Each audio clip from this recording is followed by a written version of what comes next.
Yo, yo, yo. Well, yo, what's up? What's up, everybody? Oh, my gosh. I think I have something in my throat. Oh, boy. Sorry about that.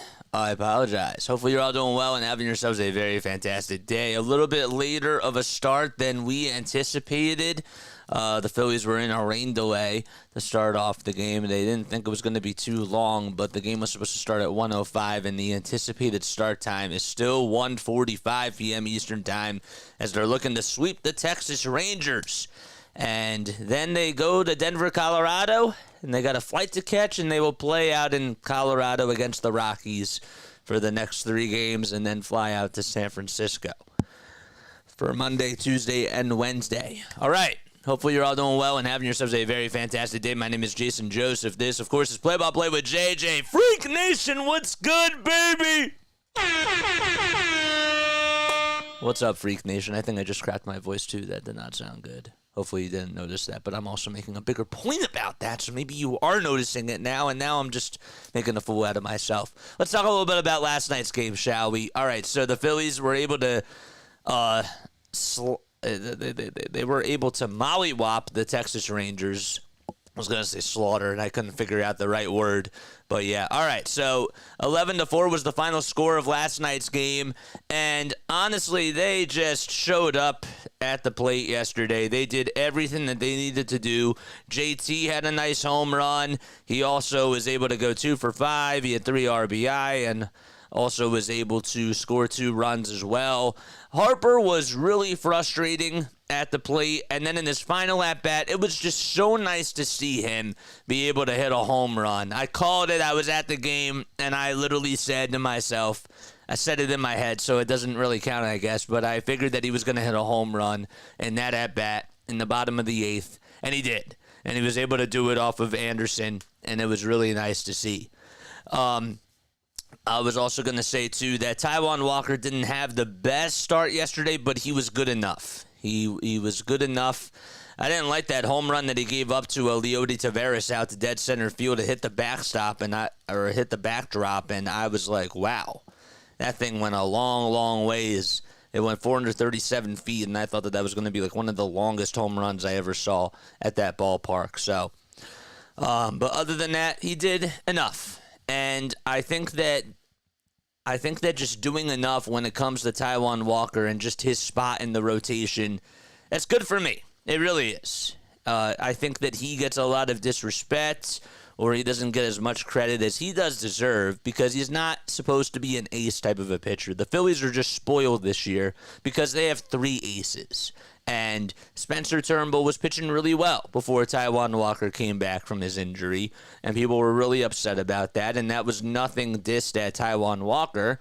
They were just really disturbed with the fact that Rob Thompson didn't leave in Spencer Turnbull in the rotation, but Taijuan's been okay. He has not been doing bad at all whatsoever. And he did just enough for you to keep you involved in the game. And luckily enough, the offense was able to produce. And I think that that's something that's really important to address because, it's not like we're taking a small sample size now when Taijuan Walker's on the mound. The Phillies are winning games. Like, they have been really, really good when Taijuan Walker has been on the mound, offensively speaking. And I think that there's something to be said about that. So, I like the role that he's in, and I think he's just doing enough. Hopefully that'll be able to, when it comes to bigger competition, it'll still be a positive.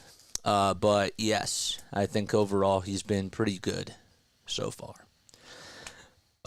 Excuse me. I just burped. All right, what's up, everybody? Hopefully you're all doing well. Let's see who else is on here. DFJ's here. Fishing Bomb's here. On the drive into Philly, there is now a 60-foot billboard of Ranger Suarez. How cool is that?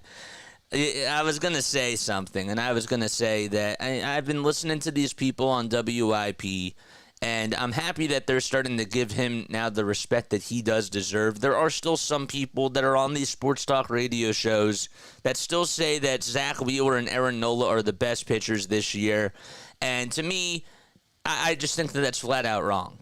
I'm listening to even national TV talking about how great the Phillies pitching staff has been. And Ranger Suarez has sort of been like swept underneath the carpet. If you've been watching these games this year, Ranger Suarez is not only the best pitcher on the Phillies, he's the best pitcher in all of Major League Baseball. And it's not even close. His ERA has been phenomenal. I don't even think I have to go deep into this, but if you've been tuning into these games on here and you've been listening to the different types of changeups and the curveballs and how they just dive, it's just so deceiving to these hitters, and they just feel so off balance. Plus, when he's on the mound, he fields the position like it is his everyday position.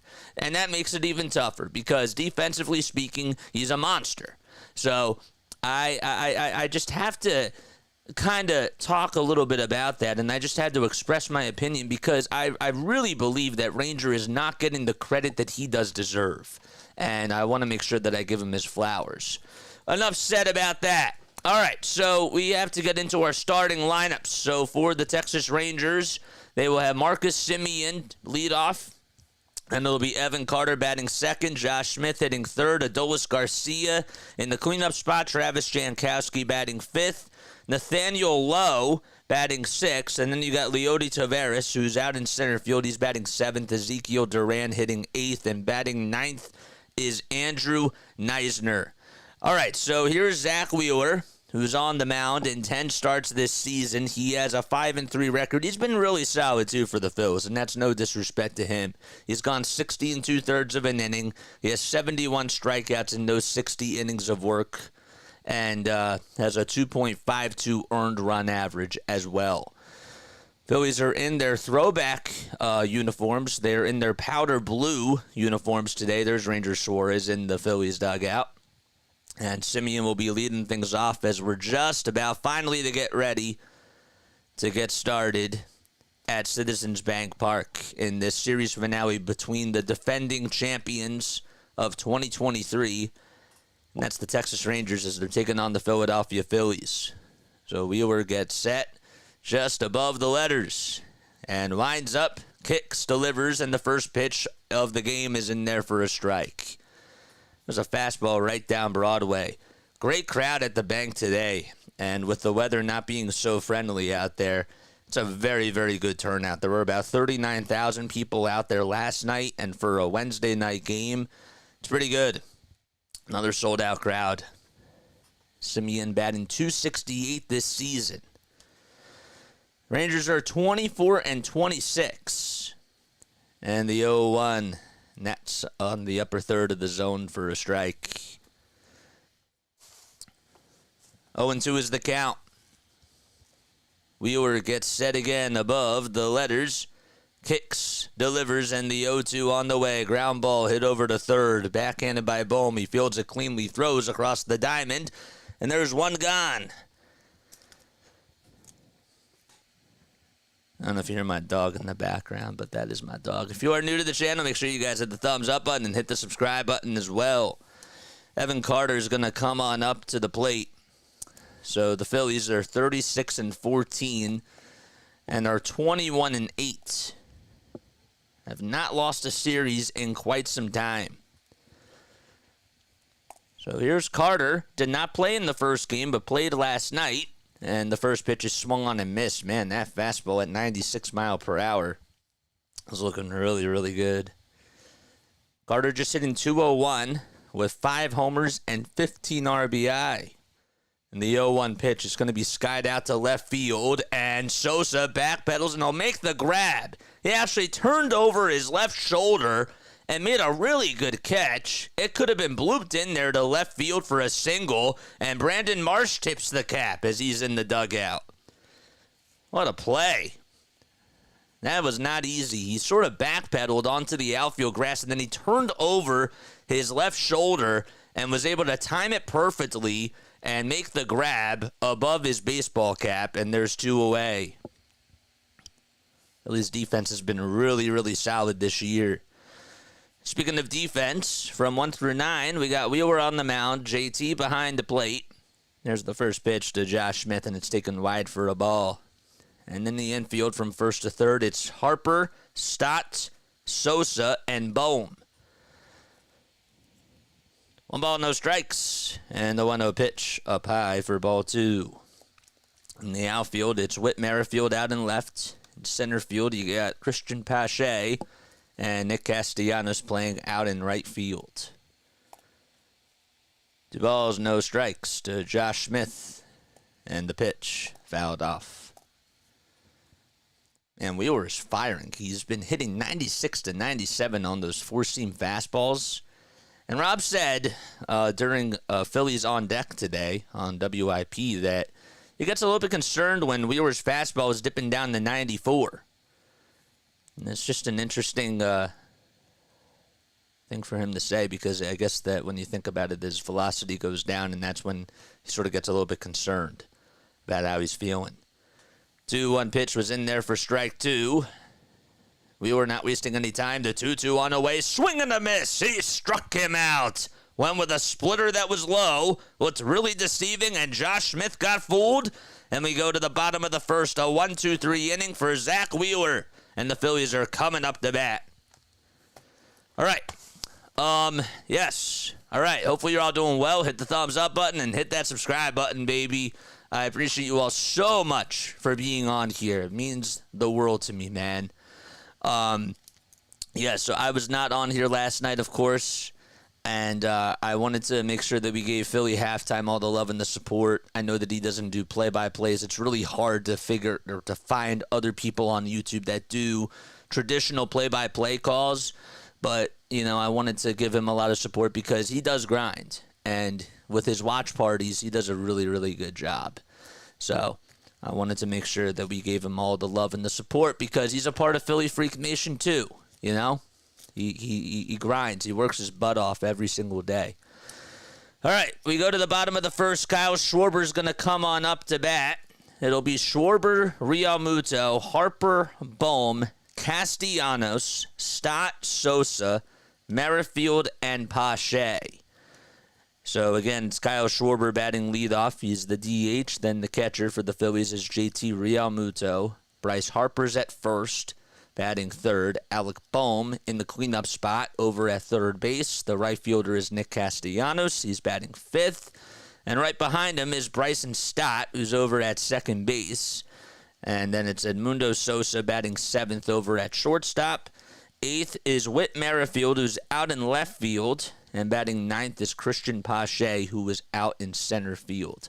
And they're going to be facing Andrew Heaney, and we'll talk a little bit more about him in just a few seconds. But I did want to acknowledge your questions. That was good timing. What was good timing? Sweeping the Rangers will make a statement to the rest of Major League Baseball.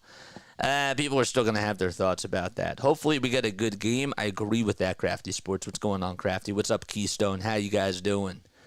First pitch to Schwarber, line drive into right field for a base hit, and Jankowski plays it on 2 bounces, and Kyle Schwarber tees off on the first pitch and is able to single out to right. Gotta get our sound effects going, too. I forgot all about that. I sat in 309. 309. That's where I sat in. 309. It was pretty good. I've been to the Hall of Fame Club. You know, that's usually like where I do sit, but I've never sat outside, and it was pretty good seats. I liked it. Here's JT hitting 284, homered in last night's game, and the first pitch, he fouls that one off, and the count is 0-1. Wanted to mention that Andrew Heaney is now 32 years old. He has yet to get a win this season. He's 0-5. Has a 4.43 earned run average. The 0-1. That misses inside. Make sure you guys smash the like button and hit the subscribe button as well. Let's go Phillies, says D. What's up, D? How you doing? 1 ball, 1 strike. Schwarber leads off over at first. No score in the bottom of the first between the Phillies and the Rangers. And the 1-1 on the way, swing and a miss. It was a slider that was thrown at 82 miles per hour, and it was low. Actually landed in the dirt. There goes the no-hitter. Yes, sir. The 1-2 to JT. Ground ball hit over to shortstop, backhanded, and thrown over to first by Seager. What a play. Oh, man, he is just such an incredible athlete over at the shortstop position. Excuse me, that was actually Josh Smith. I knew I was going to make that mistake today. So Josh Smith was able to backhand it and able to throw it over to first still. That was a bang, bang play by him. Seager, of course, not in the lineup today. Bruce Bochy wanted to just give him a day off. Advancing over to second, though, was Schwarber. And here's Bryce Harper, who is up at the plate. And the first pitch, swing and a miss, and that slider was not even close to the strike zone. Low and away. He, as we mentioned, is a 4.43 ERA. Just has allowed 11 walks in those 44 innings of work. And it's his 10th start. The ball is one strike to Harper. And the pitch, way up high. Harper is hitting .379 on the homestand with a 1.217 OPS, which means he's getting on base and he's slugging a lot. The pitch, and that's way up high for ball two. I'll get to your comments in just a few moments. Harper's average sits at 280. 2 balls, 1 strike. Schwarber is over at second. He got on with a single and then advanced over to second on the ground out, hit by JT over to short. And the 2-1 is sliced foul. To make the count now 2-2. Crew chief for today, it's Sean Barber, who's calling the balls and the strikes behind the plate. And then it's Alan Porter over at first, Ryan Blackney's over at second, and Quinn Wolcott is at third. 2-2 pitch to Harper, swing and a miss. That was a high cheese fastball, and Bryce strikes out. 2 away. Heartburn. I hate heartburn. Anybody else got really bad heartburn? I'm feeling it now. Probably from the food I ate last night. And somebody asked me what food I ate. I'll get to it during the break. Here's Alec Bohm. All he just knows how to do is just produce RBI. He has 46 on the season. And the pitch is up high and inside for a ball. Bohm had another really good night last night. And was able to get on base again.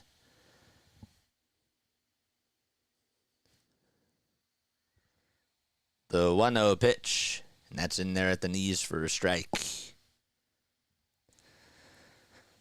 Bohm is hitting .423 with runners in scoring position. And he has driven in 39 runs with 3 homers with runners in scoring position too. The 1-1 on the way. In the air. Hit out to left field. It's going to stay in the yard. Carter backs up towards the warning track and makes the grab in front of the Who But WB Mason sign. And that's the end of the inning. So a leadoff single on the first pitch by Kyle Schwarber, and he's stranded over at second base. We go to the top of the second. No score between the Phillies and the Rangers.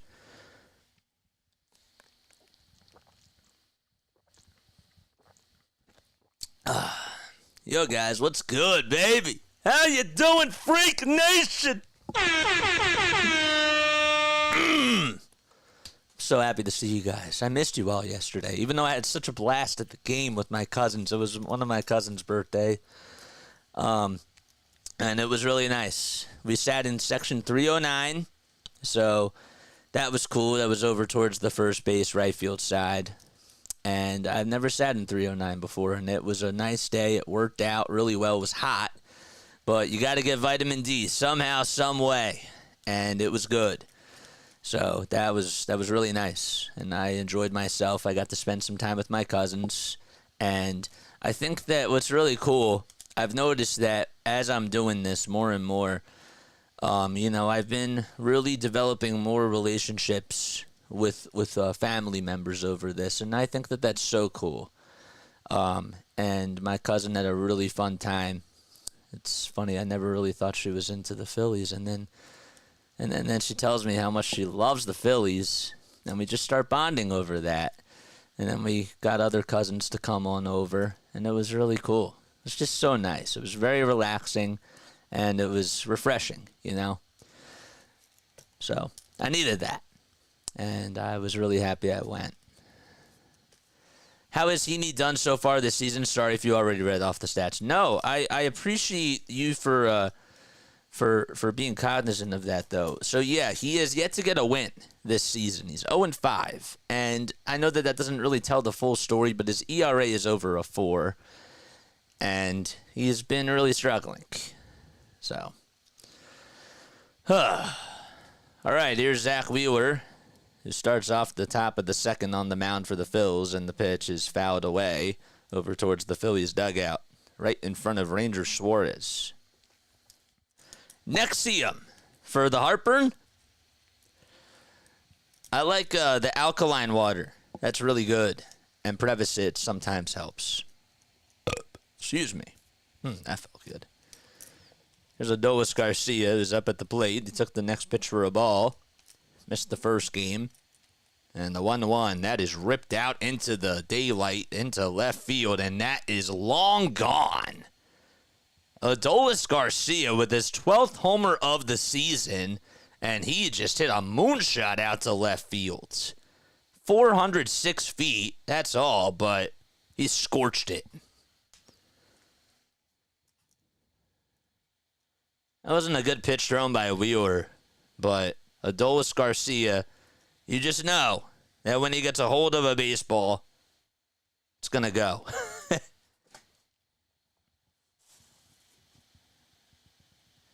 It's like he just golfed that thing out of there. Went into about the 9th or 10th row, I want to say, out in left field. Travis Jankowski's up to bat, and the pitch is taken for a ball. Playing out in right field today, the 1-0 pitch, and that's bounced foul. Jankowski's average at 250. Of course, a guy that grew up in the state from Lancaster, Pennsylvania. He's now 32 years old. The 1-1 pitch, ground ball back up the middle for a base hit. It was a 97-mile-per-hour four-seamer. Pache gets over to it. And there's back-to-back hits allowed by Wheeler. After a 1-2-3 first inning, Zach Wheeler not off to a good start in the second. Phillies legend Travis Jankowski. Yes, sir. RG says, we talked about how good the 2011 team was, but if the Phillies played the 2011 Phillies, I think it would be a close game. Oh, this roster? Maybe. I don't know. I think that this roster has a lot of talent. Not saying that they didn't on the 2011 team, but this one's good, man. The pitch, and that's fouled away to Nathaniel Lowe. Batting .262, Lowe is batting on the left side with the bat just above his back shoulder. And the 0-1 is taken downstairs for ball 1. Mr. Stradia, what's up? Do I still do play-by-play when I'm with my cousins at the bank? No. I become a fan. I'll put it to you that way. The 1-1 pitch, and it's taken for a ball. It was inside and low.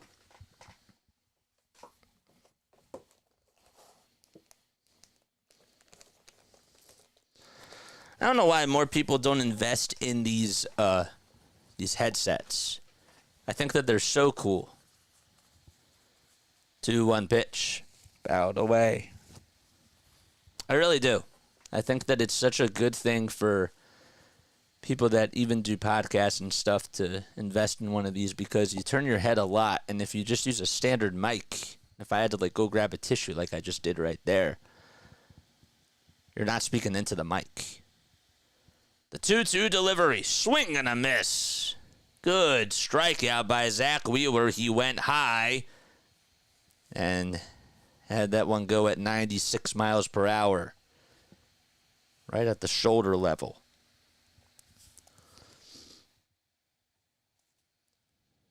21 total pitches for Wheeler. Just one out recorded in the top of the second. Got a runner over at first. Leody Taveras, who hit the backstop in last night's game, is up to bat, and the pitch, it's taken in there for a strike, and JT Strover, the second was high, and Jankowski got a good jump, so he is safe over at second base. Usually don't see a bad throw by JT, but that throw was really high. Covering the bag. Looked like it was Bryson Stott. No, it was Edmundo Sosa that was covering the bag. He had to sort of go over towards his left side to get it and jump up. The pitch. And that's a cutter taken on the outside corner at the knees for strike 2.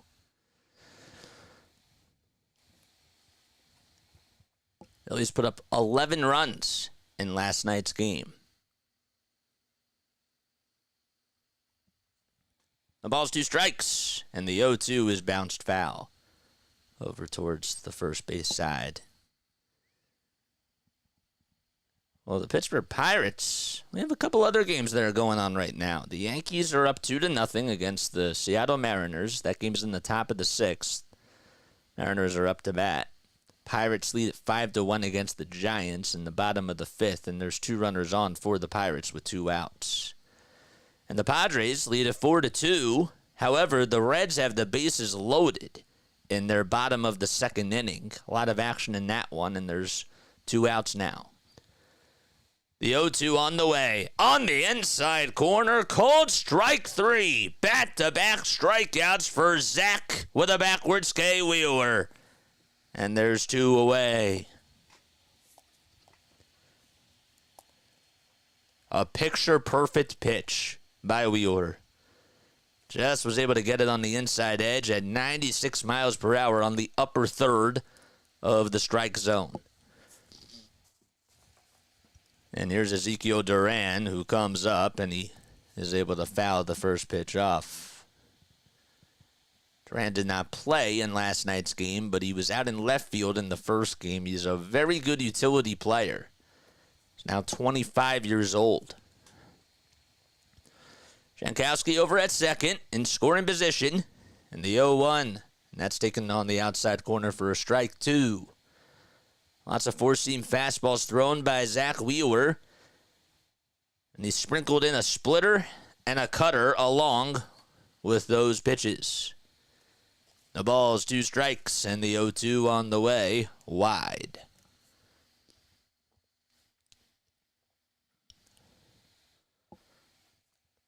There was no score, and then Adolis Garcia led off the inning with a solo jack. And then Jankowski got on with a single, stole second base, but Lowe and Tavares struck out. Time is called by Ezekiel Duran. Count is 1-2. Final score predictions. Don't forget to comment those down below. Travis Jankowski in scoring position. 1 ball, 2 strikes. Wheeler looks back at second. Now back to the plate, and the 1-2 is high.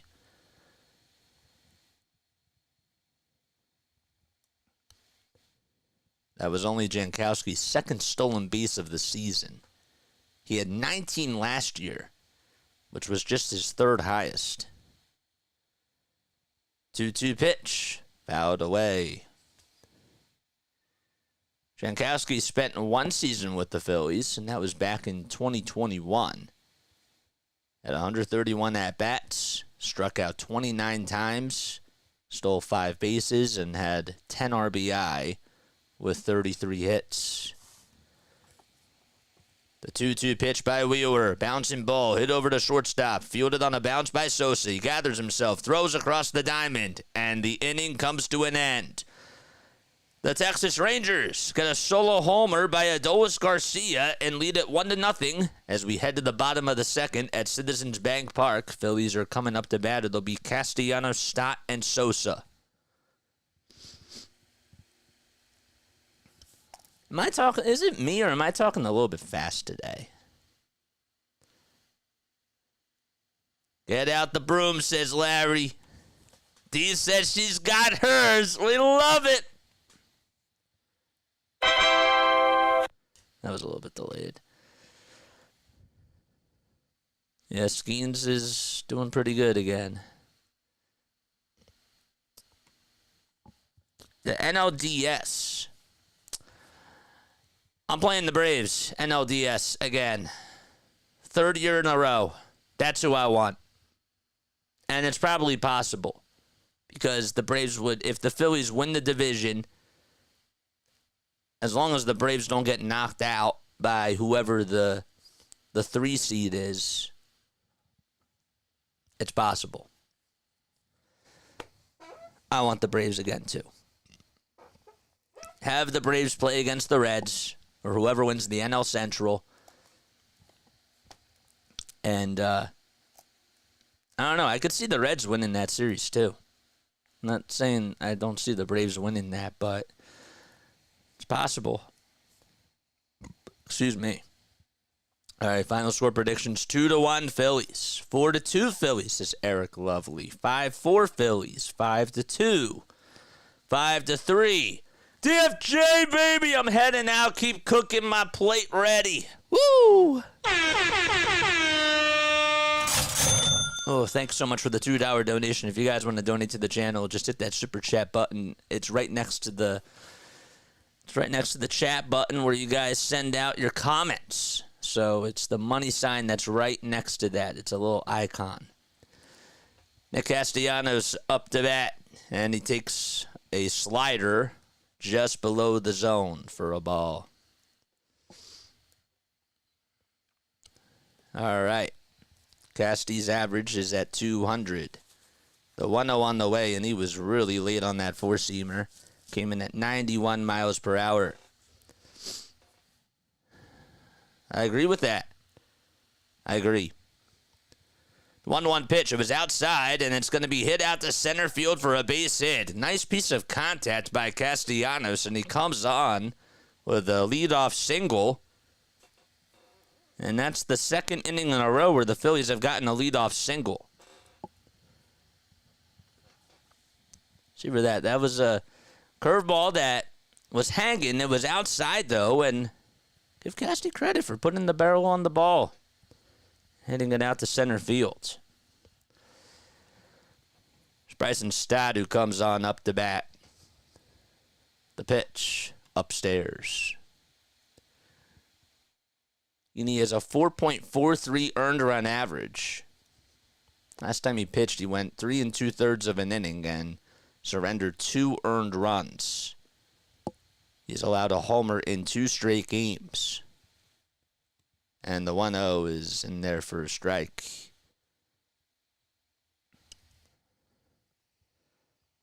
Casty is now 6 for 7 against Andrew Heaney, courtesy of Luke Arcaney.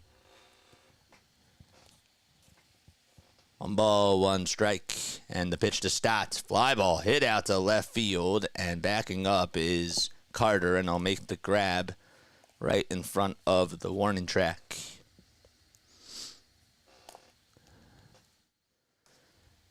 There's 1 out, and here's Edmundo Sosa, who went the opposite way in last night's game and was able to lit the roof on fire at Citizens Bank Park with his 3-run blast.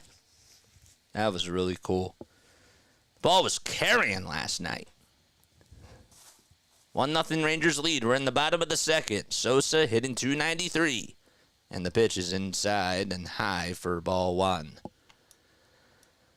What's up, Katie? How you doing? Chris Adams says that his final score prediction is 8-4, and Larry says 6-0. Well, that's not going to happen. The 1-0, and that's bounced foul. Imagine the Phils are on fire without Trey. They're going to be insane with him back. Imagine the Phillies are on fire with Nick Castellanos struggling and no Trey Turner, and Bryce Harper still not even being at his full best in the clutch. The 1-1, and there's a changeup that's taken in the dirt, and there was a good block made by Andrew Neisner, who was catching for Jonah Heim. Larry, I guess you missed the homer. Yeah, that's what I was inferring. 2 balls, 1 strike to Edmundo Sosa. 1 gone in the bottom of the second, and the pitch. And that's fouled back towards the backstop.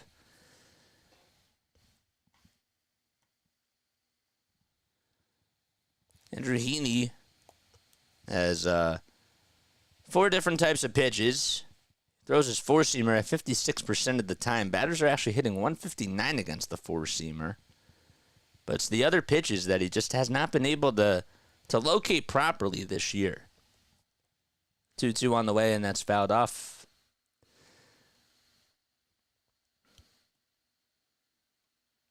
Aaron, what's going on, man? How you doing? Thank you so much for supporting the channel, bro. Appreciate it. 2-2 pitch, and there's a line drive into right center field, and that's going to drop in front of Taveras for a hit. And stopping at second is Castellanos. That was the same pitch that Castellanos was able to hit out almost towards the same spot in right center field. It was more towards center, but a little bit towards the right side.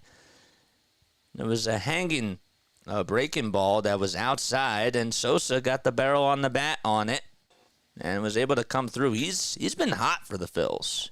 He really has been. And June Schwarber, that's another good thing. That's another thing to bring up. And Witt hasn't even gotten hot yet. The pitch, and that's taken outside for a ball. I don't know if Witt will even get hot, but so far it's been a disappointing year for him. But honestly, it's not even a problem for the Phils. First pitch misses. Second pitch to Merrifield, and that was an ugly swing. It was a check swing, and the pitch was inside. He was guessing there. Literally. Just moved out from Jersey to Arizona, and you're my lifeline to the Phillies. Thank you. Cool. The 1-1 pitch, and that's skied out towards shallow center field, and making the catch is the center fielder Taveras. That was not an easy play. Semien and Josh Smith were also out there, and Taveras called them both off. 2 outs, and 2 runners still on. Absolutely.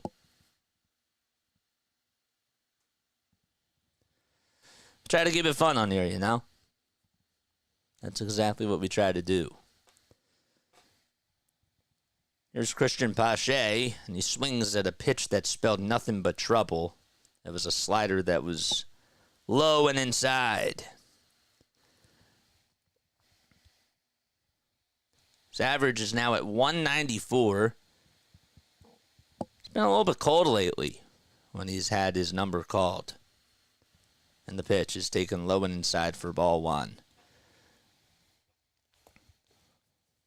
1 ball, 1 strike. 2 runners on. Cassie's at second, and Sosa is over at first. The pitch to Pache popped up and fouled well beyond the first base dugout.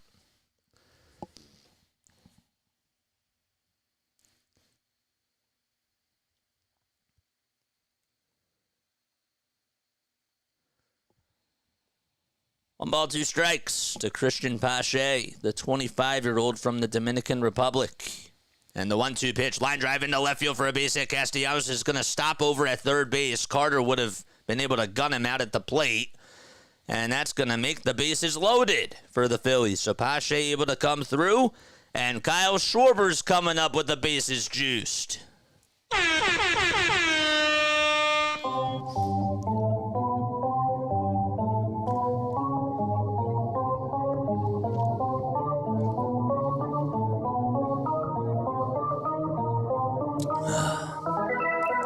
Charge! It's your Chargers in the chat, baby. Come on. 4 hits for the Phillies. 3 of them have been singles, all in this inning. And Kyle Schwarber, who led off the bottom of the first with a single, is coming up to bat. The Phillies have yet to get an extra base hit. And time is called between Heaney and Neisner. They want to talk things over.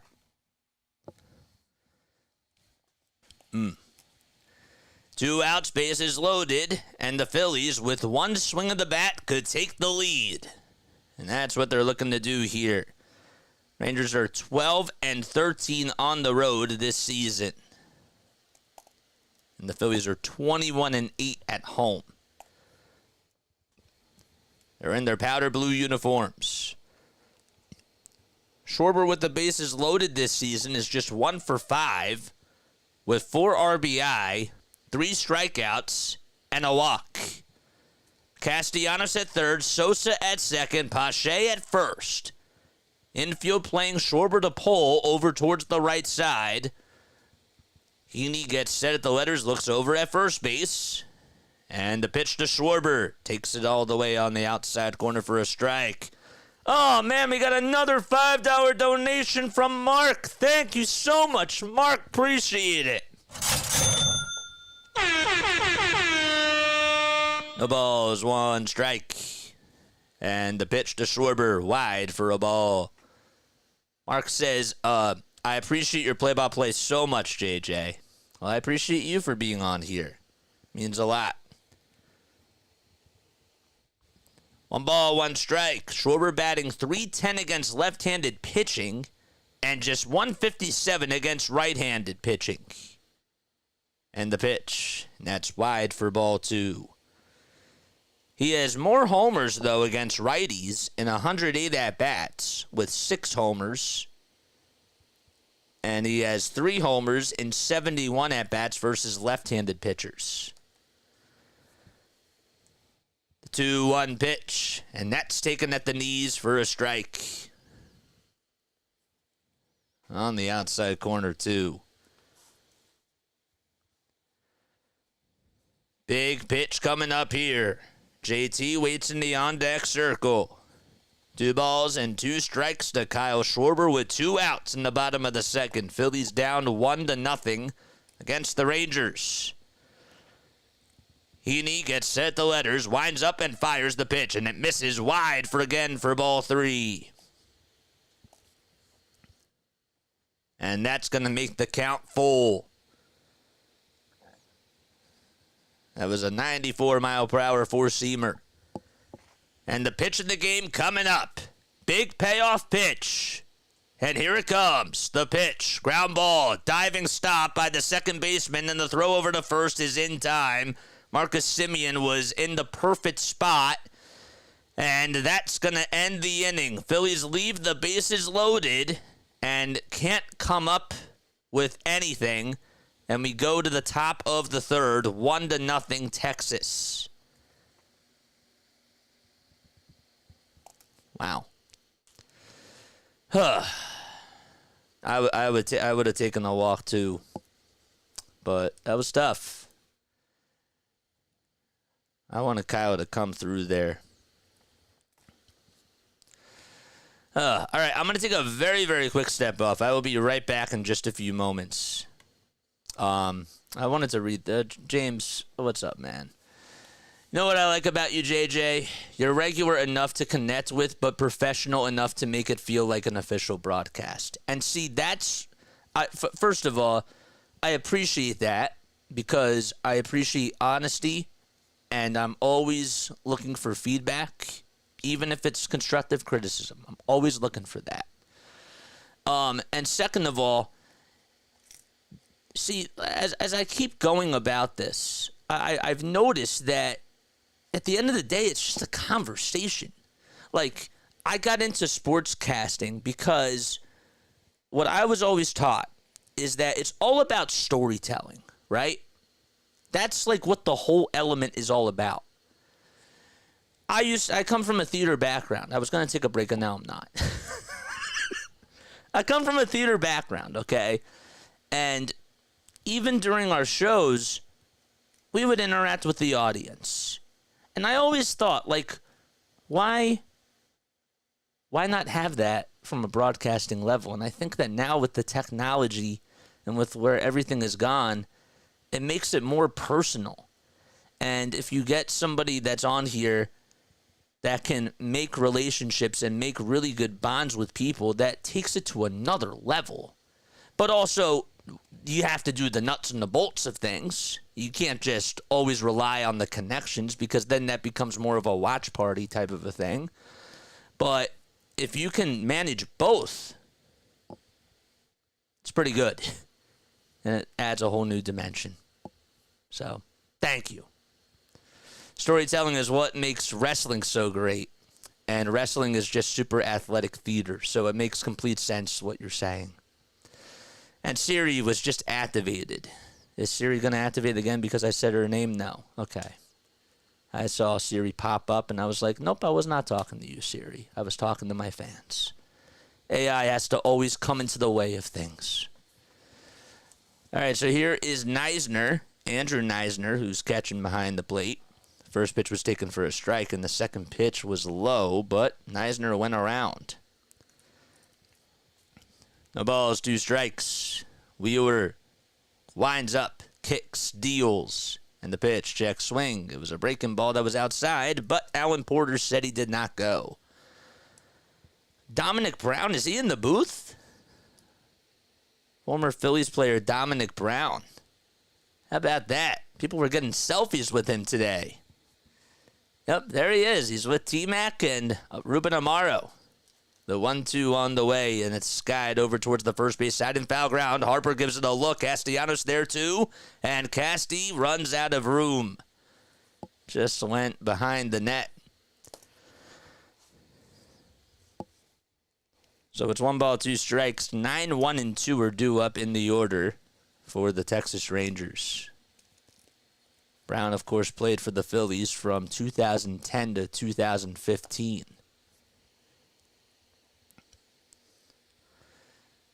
He had so much hype. And had 1 all-star year. It was really an all-star half, for being technical. The 1-2 from Wheeler, and that was another curveball in the dirt. But Neisner held his horses, and the count is 2-2.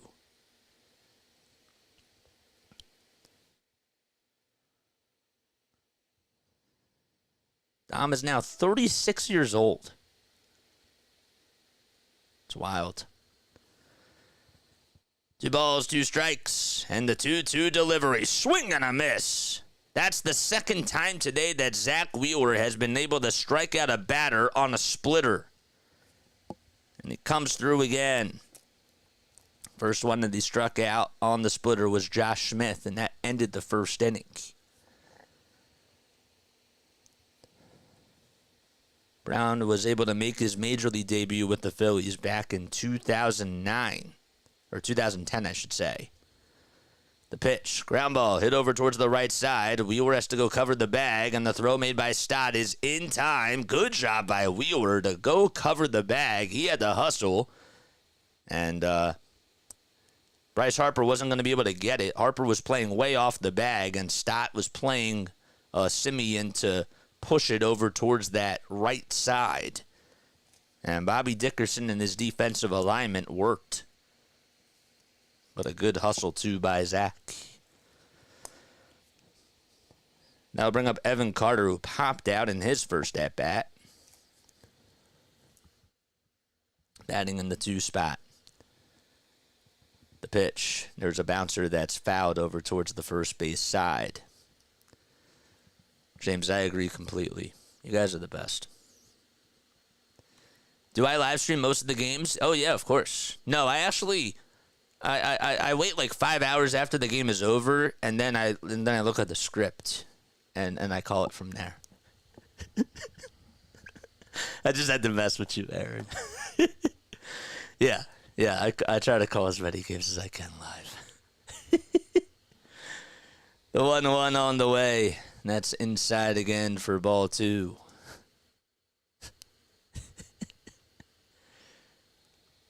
That was a great job by Zach. I have to get back to some of your comments.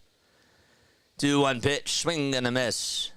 JJ always with a joke. PAS! Speaking of jokes, well, this is not a joke. Please drop your link down below, my guy. What's up, PAS? 2 balls, 2 strikes. The kick and the pitch. And that's wide again for ball 3. Let's get to 100 likes. And I want to be annoying, but Neisner is pronounced Keisner. Thank you. Thank you. Please. I like that. I appreciate that so much. Keisner. Great. 3-2 on the way. And there's a fly ball hit out over towards left field. Merrifield comes running in towards home plate. Then Merrifield, I think, forgot how many outs there were. He was able to catch it. And that was the third out of the inning. He was going to throw it back in towards the infield. And I think it was Sosa that told him, that's it.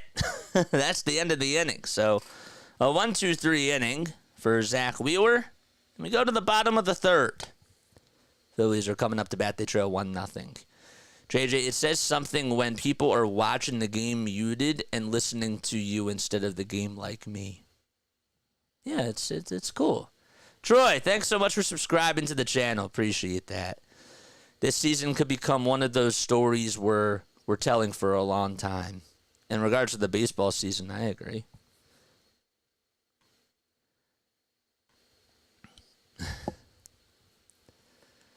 We're going to eventually go up a few runs. Let's keep positive. I got my saying on this game, and the Pirates' first 5 money line, that already hit. Nice. Good for you. One of my cousins bet the over in last night's game. I was thinking he was going to get it, and he did. He did over, 10.5 for the game. So good for him for doing that. Don't forget to hit the thumbs up button and hit that subscribe button as well. Phillies money line coming into today was at -200, according to ESPN Bet, and the over/under was at 8.5. I don't know what it's at now. All right, sip of water time.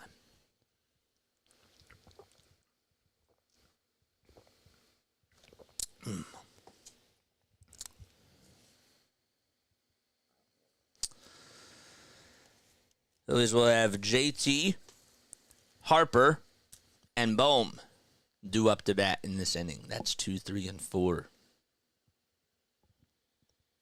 So JT will step into the box. We're in the bottom of the third inning. And the pitch is taken at the knees. It was a changeup at 80 miles per hour, 85, I should say, for a strike. His average now at 282. He had the 6th homer last night. And the 0-1 delivery is fouled back towards the screen. Padres are able to get out of that bases-loaded jam in that bottom of the second inning against the Cincinnati Reds. It's still 4-2 out at Great American Ballpark. The 0-2 on the way, in the air, hit out to right field, and JT Realmuto goes yard again. A solo homer, and that ties this baby up at 1 apiece. 2 days in a row for JT with a home run.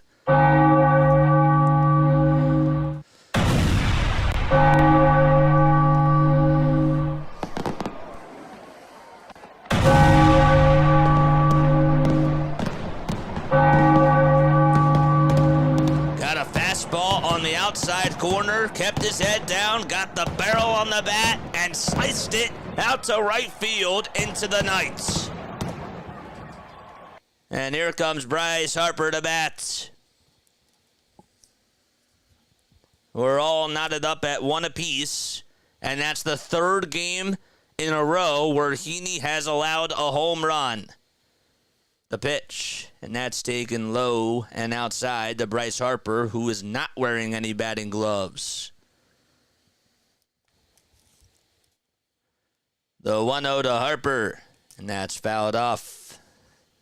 That was a good swing, too, by JT. His 7th homer of the season, and he doesn't really go the opposite way that much. 1 ball, 1 strike to Harper, and the 1-1 pitch. Misses low for ball 2.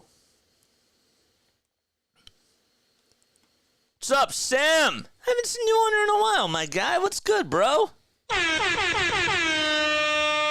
2 balls, 1 strike, and the pitch is taken downstairs for ball 3.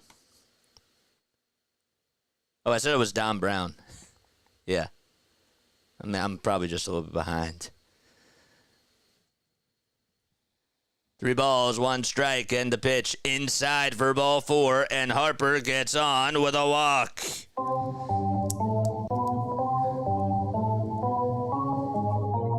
here comes Alec Bohm.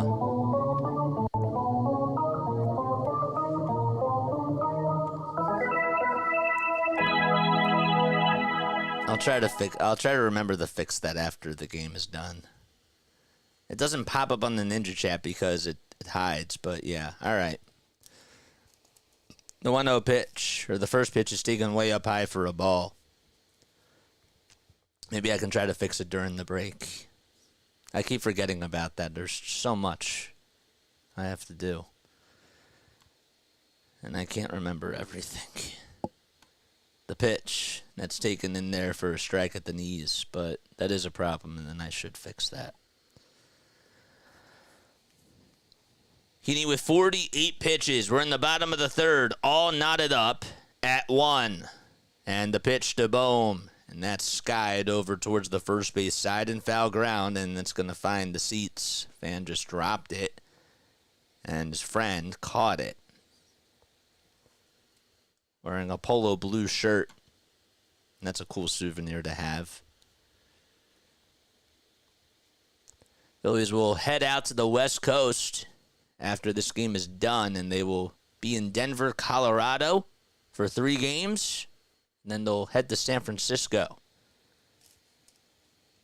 and then come back home. They have an off day on Thursday. The 1-2 pitch, and that's barely fouled off by Bohm.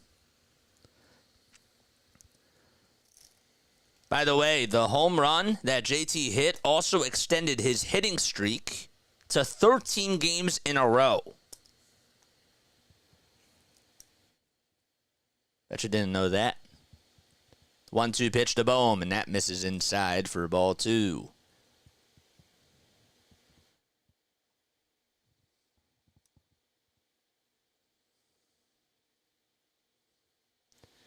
Two balls, 2 strikes. Skies have cleared up at Citizens Bank Park. And the pitch to Bohm, line drive, sliced foul over towards that left field corner.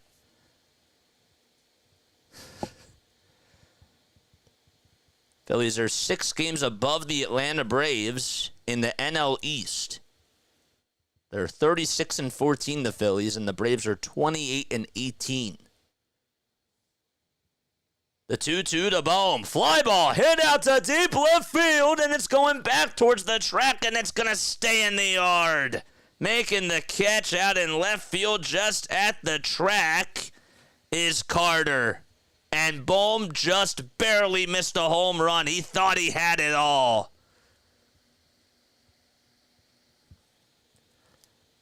And there's the first out of the inning. It was a pitch that he just tried to wheel out of there. Warning track power. And I think if it was last night, he probably would have had it. I missed you too. I missed you too, man. Appreciate you for being back. The pitch to Castellanos, and that's taken for a strike on the inside corner. Damn. I thought he had it.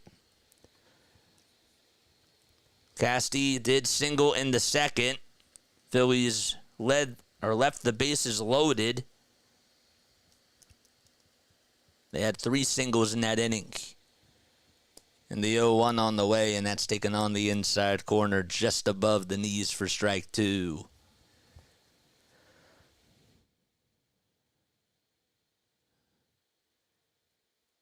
Phillies have won 5 of their last 6 games and 9 of their last 10. The 0-2 pitch, and that's taken for a ball.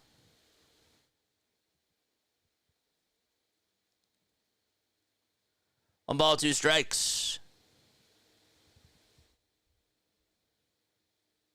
1 out in the bottom of the third. Harper still over at first. And the 1-2 pitch. There's a line drive hit out over to left field. Carter makes the diving catch and rolls over 2. And there's 2 away. Harper is going to get doubled off. And jogging back over to first is Heaney. And he just tosses it over to the first baseman, Nathaniel Lowe, and that's going to end the inning. Harper did not do a good job running those bases, and that's going to be recorded as a 7-1-3 double play. And that's how the inning comes to an end. So the Phillies tie it back on a solo jack by JT Realmuto, and we go to the top of the fourth. All knotted up at 1 apiece. Wow. Did you catch yourself calling the game in your head yesterday? No. No, I did not. I did explain some things, though, to my cousins. I was more of like, just the baseball guy, and I felt like a nerd. I don't like feeling like that at times. Ugh. All right, hit the thumbs up button and hit the subscribe button as well. I don't know what Harper was doing off the bag, but I knew because it was in the chat. All right, Larry. No, I'm kidding. I'm kidding. I'm just messing with you. Ugh. So you know what we got today at Starbucks? This was beautiful. Okay, so I sometimes think that the Phillies have a camera in my house because I was figuring out how to time this. Okay, I got up a little bit late today. I did. I need my sleep. I do. So we went to Starbucks. We left at like 12:30. Okay, it's about like 10 minutes away from the house. I ordered online. So, I don't text and drive, but at the red lights, of course, that's when we put in the orders, and it remembers my order from the last time. So all I just clicked was that button, and then I'm listening to Phillies on Deck on the radio. Of course, I got that on WIP, just trying to get information about the game, and the Phillies, of course, are in the rain delay. And I was like, man, this team just has a camera, and they just know when to help me. Thank you, Major League Baseball. And I didn't have to rush home, didn't have to fill out my score sheet, get my lineups ready. I could just take my time, and it was beautiful. Got a caramel frappe from Starbucks, and boy, is it good. The ball was 1 strike, and the pitch was taken. Well, the first pitch was taken for a strike, and the 0-1 is outside for a ball. Big MLB is watching. Yeah, I'm sure that they are. I'm sure they are, man. 1 ball, 1 strike to Smith and the pitch, and he golfed that thing, but it was swung on and missed. Tried to go golfing. It was a splitter that was low and inside as well. Weather Education Day at the ballpark.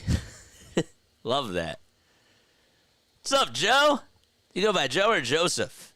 1-2 pitch. Line drive caught at third by Alec Bohm for the first out. Oh, see, now I got the scorebook a little bit wet. Oh, man. Come on, JJ. Come on, man. You're doing all this talking about your caramel frappe, and all of a sudden, it starts dripping, and you get the scorebook wet. Ugh. It's not cool. That would be $25, sir. Starbucks is expensive. Well, not when you get rewards from going there a lot. First pitch is taken in there for a strike. I'm going to try to stay. I should be sleeping right now. I don't know how long it will last. We'll try. I believe in you. But, they won the series. That's what matters. 1 ball, 1 strike. Sleep is important. And the pitch, swing and a miss. It's a 96-mile-per-hour heater. Getting back to Zach Wheeler just for a second. He's ahead in the count 1-2 to Adolis Garcia, who homered his last time up. And the 1-2 on the way. Bouncing ball hit over to shortstop. Sosa comes charging in towards home plate and throws over to first. And the second out is made. Wheeler has retired the last 8 batters that he has faced. He's retired 8 of the 10 batters that he has faced. Mr. Reichard. Okay, I'll call you Mr. Reichard. I like that. All right, let me write that down. Mr. Reichard. How you doing? Am I saying that correctly? First pitch is taken in there for a strike. I like to write down people's names so that way I don't mess it up again. Jankowski up to bat in the 0-1, swing and a miss. A splitter thrown at 88 miles per hour. Wheeler has thrown 12 of 14 first pitch strikes today. So adding the count here, only 54 pitches. The 0-2 on the way, and that misses a little bit up high.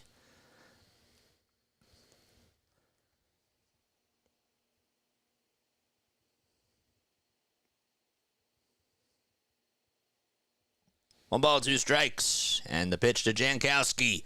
Right at the knees for a called third strike. And Wheeler has retired the last 9 batters that he has faced. And now we go to the bottom of the 4th. Phillies are coming up to bat. And they're still tied with the Rangers at 1 apiece. So we'll be right back in just a few moments. Don't go anywhere. Stay tuned. Hit the thumbs up button and hit that subscribe button. I want us to get to 2,500 subscribers. And if you want to donate to the channel, you're absolutely more than welcome to do so. Hit that super chat button down below.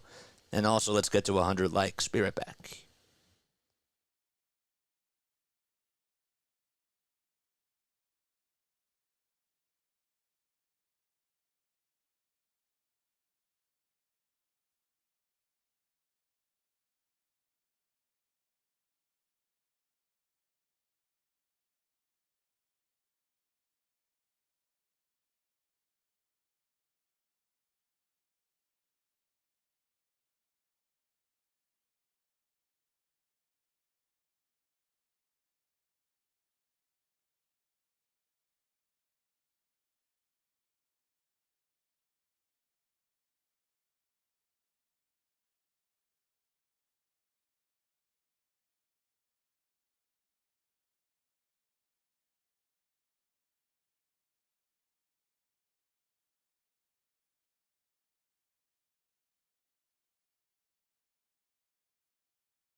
All right, let's see if this helped out the bot. Let me know if the bot's still going off. I deleted that timer. I turned the off switch off, but whatever. Here's Bryson Stott in the first pitch. It's a check swing grounder hit over to third, and the play is made as the throw was over to first by Ezekiel Duran, and was able to get Stott out in plenty of time to get the first out.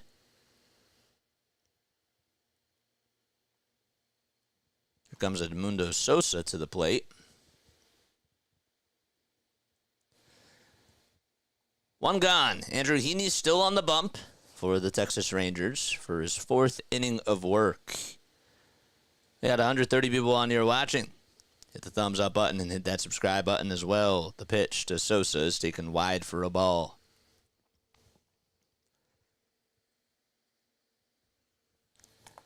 Edmundo singled in the second.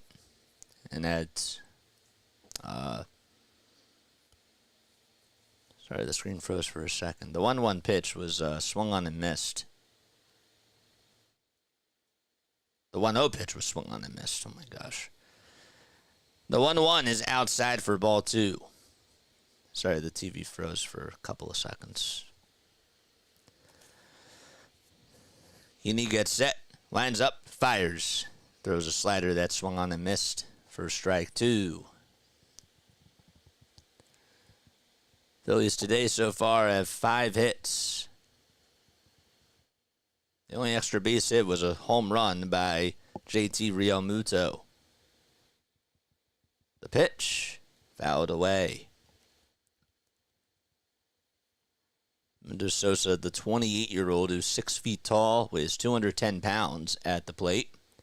The 2-2 on the way. Fly ball hit out over towards left center field, and that's going to take a bounce and go all the way towards the wall. Sosa can fly. He's jogging into second base, and he will stay put over there. The second extra base hit and the first double today for the Phillies, and it comes from Edmundo Sosa.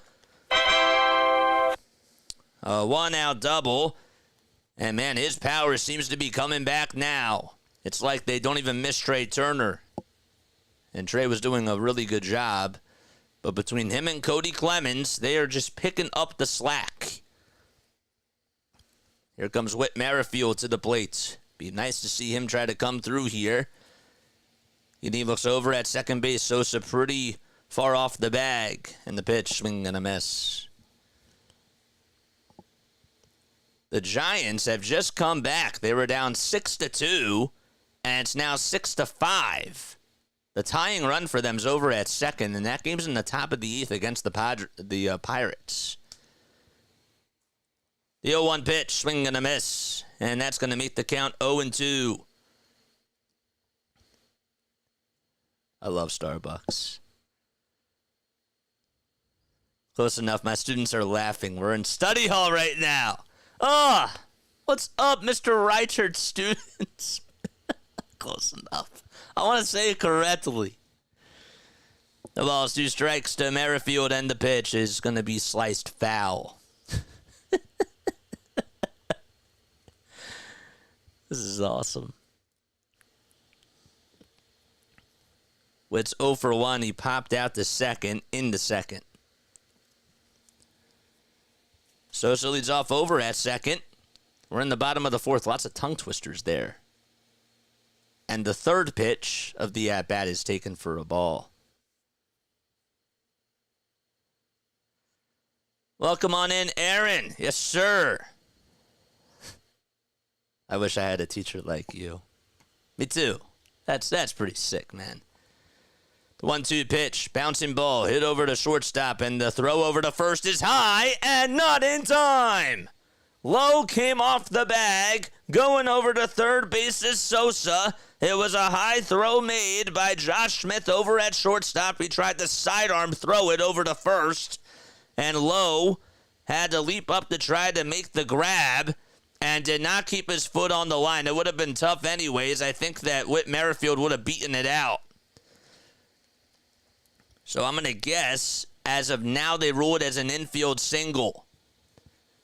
And that puts runners at the corners. They call it an E6. I think he would have beat it out anyways, but give Whit credit for hustling. Christian Pache is coming up to bat. He singled his last time up. And the pitch, lined foul over towards the right field side, and then hit the third row and bounced into the first row. The third level, and it bounced right down towards the first level. Runners at first and third, and the throw back to first. It's not even close. Smash that like button, baby. First, last. You won't be the first and you won't be the last to sub to this channel. Thank you so much for subscribing. The 0-1, and that's just taken upstairs. The Giants just tied it now. It's 6-6. They have scored 4 runs in their half of the 8th inning. And there's still nobody out. The 1-1 on the way, in the air, hit out to left field, it's Carey, and going back towards the track is Carter. He can't make the catch, it bounces off the top of the wall. 1 run's gonna score, it's Sosa. The throw is cut off over to second, and here comes Merrifield. It's a 2-run double by Christian Pache. Scratch that, a 2-run triple.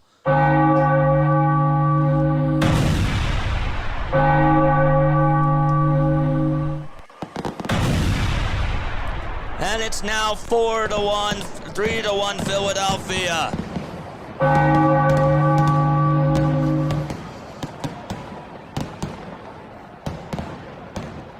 I really just botched that call.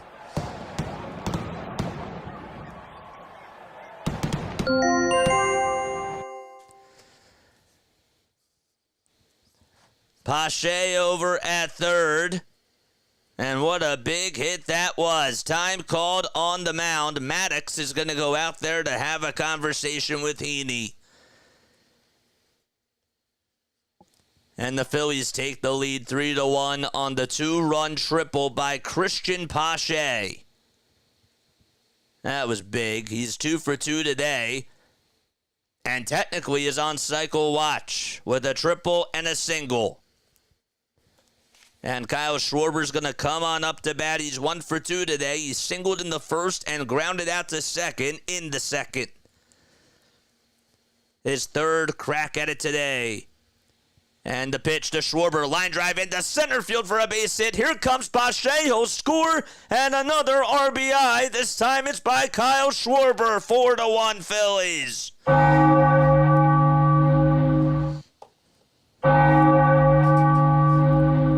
The second time that Kyle has been able to single on the first pitch today against Heaney. And this time he gives the Phillies some insurance.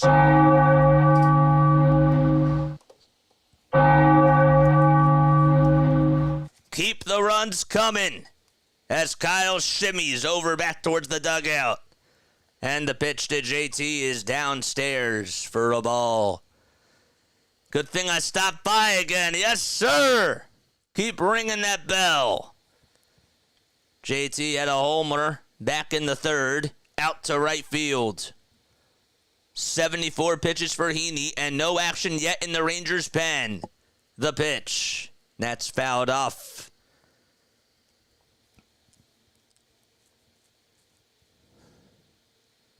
Grant Anderson now is warming up in the Texas Rangers bullpen.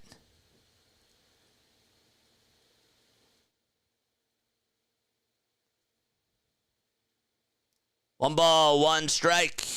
And the pitch to JT Realmuto is low and inside for ball 2.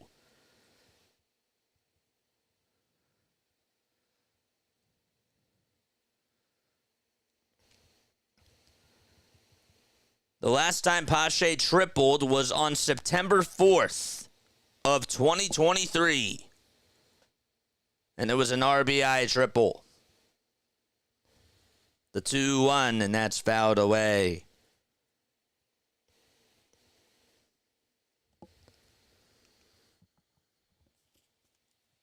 "77 pitches by Heaney. 20 have come in this inning alone. The pitch to JT, low and inside, and that's going to make the count full.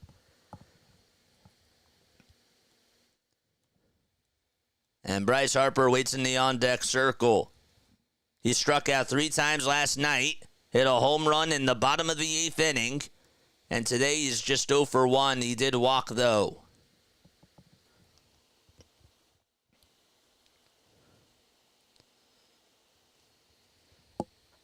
Three balls, 2 strikes to Realmuto. Heaney under pressure. Schwarber at first, and the payoff pitch inside for ball 4. And it's the next man up mentality for the Phils.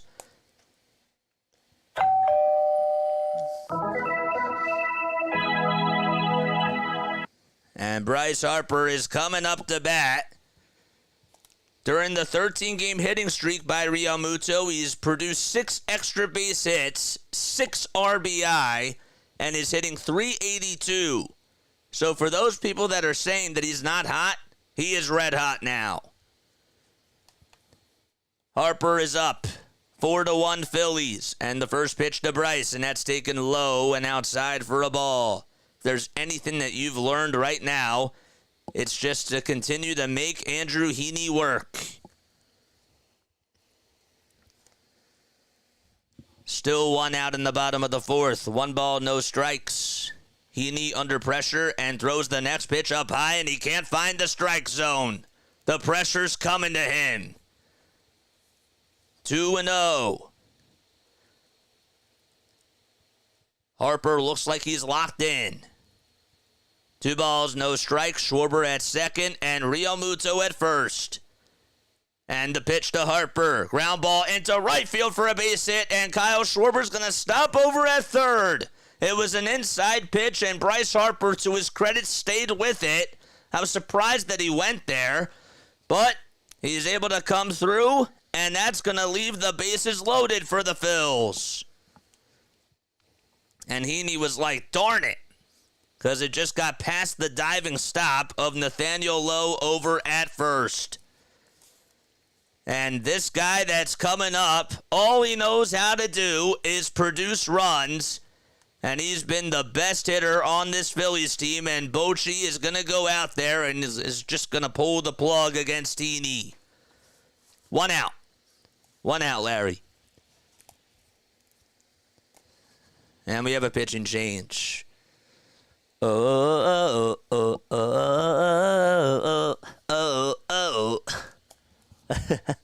Do I still have that? Brace yourselves for a second. No. Okay, I don't. I'll have to get that back. I had some good chance, or I had some I picked up a little bit on some of the music yesterday that I might try to find a way if I can find a better alternative. So Heaney is out of the ball game. Every guy on base is still his responsibility. It's slightly less impressive then. Slightly.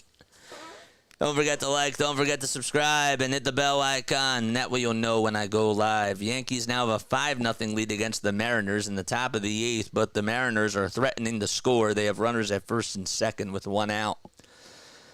And the Giants just took the lead. They're now up 7-6. They were down 6-2 against the Pirates heading into the top of the 8th, and they now lead at 7-6.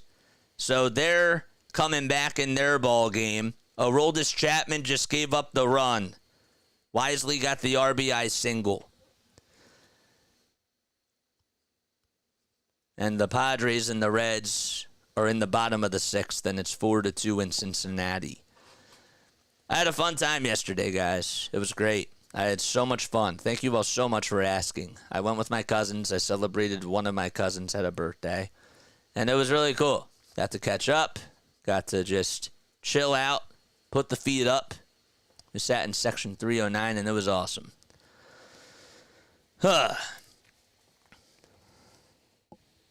comes Bohm. And Anderson is going to face him in the first pitch. He's taken on the outside corner for a strike. Philly's doing some home cooking in this bottom of the 4th. No balls, 1 strike to Bohm. And the pitch, low and outside for a ball. So Grant Anderson, in 9 games this year, his ERA is at a 10.38. We talked about how much this Rangers bullpen has been struggling, and he's one of the main reasons why. The 1-1 delivery, ground ball hit over to third. This could be 2. The flip over the second. There's 1, and the throw to first in time for a 5-4-3 double play. And Bohm slams the helmet down. The Phillies leave the bases loaded for the second time today. However, the damage is done. They send 8 men up to the plate and are able to take the lead on a 2-run triple by Pache and an RBI single by Kyle Schwarber. They lead at 4-1. We'll be right back in just a few moments. Don't go anywhere. Hit the thumbs up button, and we need 16 more subs to get to 2,500. And if you want to donate to the channel, hit that super chat button too. Be right back.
All right, we go to the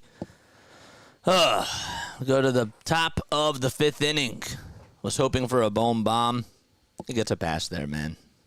But they got the runs. You know what I'm saying? Got to get the ballpark app. I got to get to the ballpark, man. Listening to your play-by-play and watching on TV makes me fired up about this team. It's good, man. And guys, don't forget, I'm not just talking to David. I'm talking to everybody else. You know, even if you aren't able to watch the game, you know, we do a radio play-by-play too. So if you're on the go and you can't even tune into the game, you know, don't forget that literally just leave YouTube up and we do a radio play-by-play. Just always have to mention that because obviously people do use this as a radio play-by-play, but for those of you that do watch it on TV too, just don't forget about that. The ball is 1 strike, and the pitch thrown by Wheeler is inside and low for a ball. Steve, thanks so much for subscribing, my guy. I appreciate that very, very, very much.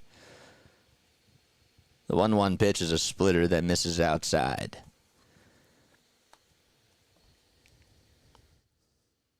Thank you so much for subscribing, Steve. 2 balls, 1 strike. And the pitch thrown by Wheeler is taken wide for ball 3.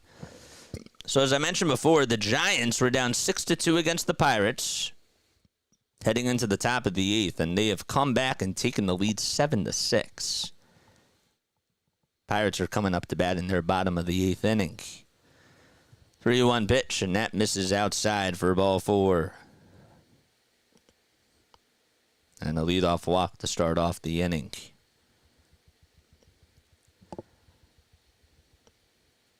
Wheeler is just 1-2 against the Texas Rangers during his career. Last time he pitched, it was the 2nd game of the season last year. And he got the loss. And just went 4 1/3 of an inning. The pitch. Fly ball hit out over towards left field. Merrifield gets under it. And Taveras flies out to left to get the first out recorded. One of your friends is a Pirates fan? Huh. So Nathaniel Lowe walked. Taveras flied out to left. And up to bat is Ezekiel Duran, playing over at third base today.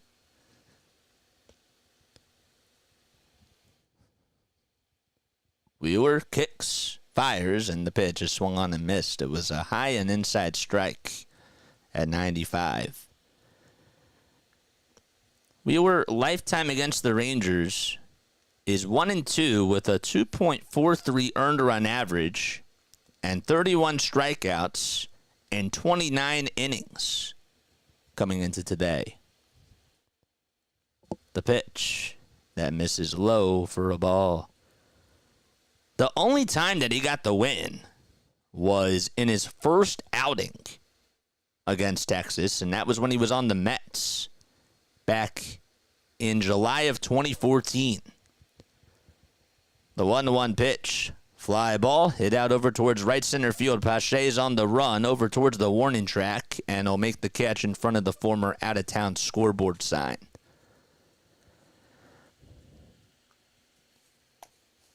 So, yeah, it's been 9 years, or almost 10 years. Almost 10 years since he has gotten a win against the Texas Rangers. Now, to be fair, this is his 6th time facing them. But still. Andrew Neisner is 0 for 1 today. We have a runner over at first. Keisner. Caught myself. And the pitch. Keisner grounds this one over to shortstop, and Sosa flips it over to second. Stock covers the bag, and the fielder's choice ground out is recorded to end the inning. So Zach Wheeler doesn't get a 1-2-3 inning there. He just allows a leadoff walk, and no harm done to Nathaniel Lowe and the Texas Rangers. And we go to the bottom of the 5th. Phillies still up 4-1 against Texas. Good stuff.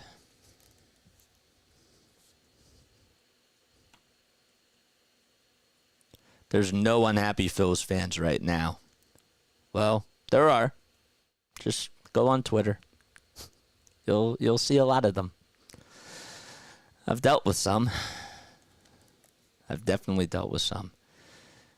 JJ should be announcing MLB Game of the Week alongside John Smoltz on Fox. Mr. Sereski, how you doing? What's going on?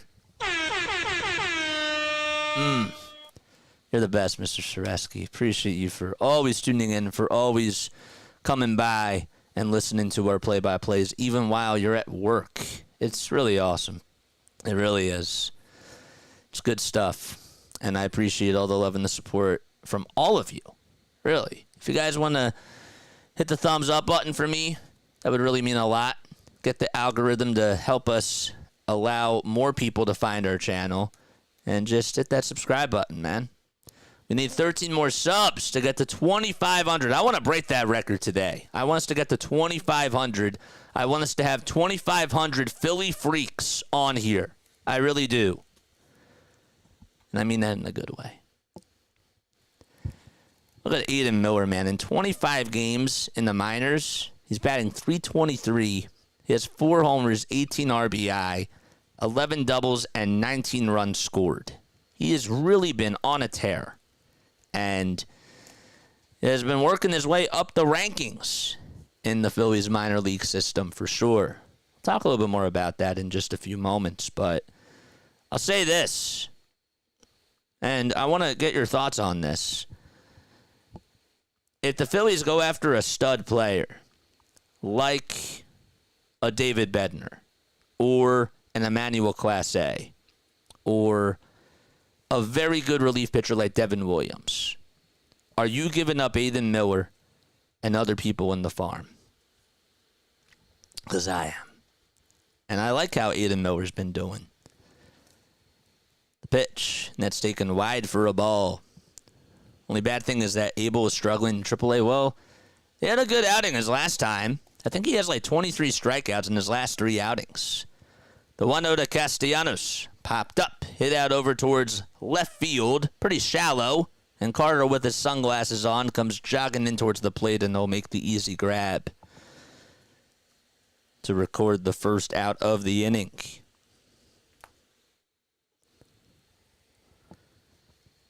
And Bryson Stott's coming up to bat. Yeah, he's blocked at shortstop by Trey Turner. That's the other thing, too. And at second by, well, he'd be third, but he's blocked by Alec Bohm. Here's Stott, comes up to the plate, and the pitch is on the outside corner for a strike. Nonetheless, the Phillies' daycare has been really solid, and they have a bright future ahead of themselves. The 0-1 delivery, and that swung on and missed. By the way, Anderson still out there on the bump for the Rangers. Came on in relief for Andrew Heaney, who allowed 4 earned runs today. The ball is 2 strikes and the pitch, and that is foul-tipped into the glove for strike 3. The pitch was way inside, and Stott was thinking he was going to get a heater right down the middle of the pipe and tried to play whack-a-mole, but he struck out figuratively and literally.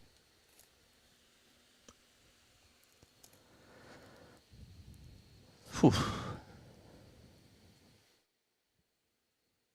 And there's Edmundo Sosa, who comes up to bat. First pitch, and that is not even close. Way off the plate for a ball. Andrew Painter right now is ranked the number 1 prospect still. And then it's Aiden Miller. Miller's now at number 2. He's really worked his way up. The 1-0 pitch, and that's taken wide for ball 2. Nick Abel is third. He was expected to come up this year. But I don't see how the Phillies are going to do that unless, God forbid, injuries happen. The 2-1, the 2-0 was swung on and missed, and now the count is 2-1.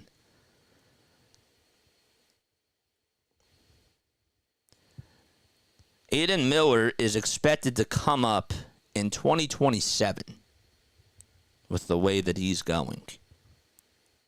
And Starlin Caba, their other shortstop that's doing really well, is also expected to come up in 2027 too. The pitch, swing and a miss. That is correct, then, Brew. Yes. Good job for keeping your eye on that. 2-2 on the way. That misses wide for ball 3. So, yes, Stott has not struck out in over 50 at-bats until this at-bat that he just had. 3-2 pitch to Sosa. Ground ball into left field for a base hit. It got through the 5-6 hole. And Edmundo Sosa continues to be a hitting machine for the Phils. He's 3 for 3 today.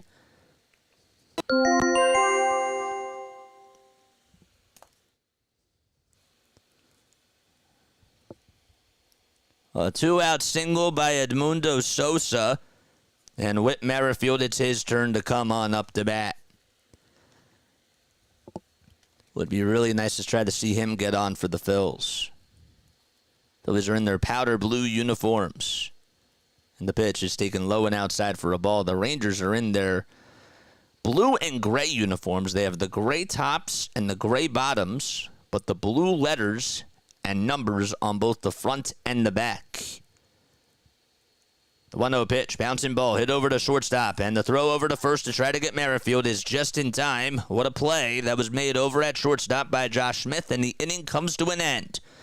No runs, just a 2-out single by Edmundo Sosa.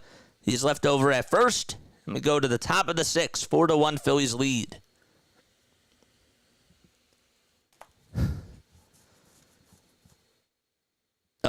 No, and not at all. Well, in September, for the September call-ups, if he's on the team, then maybe.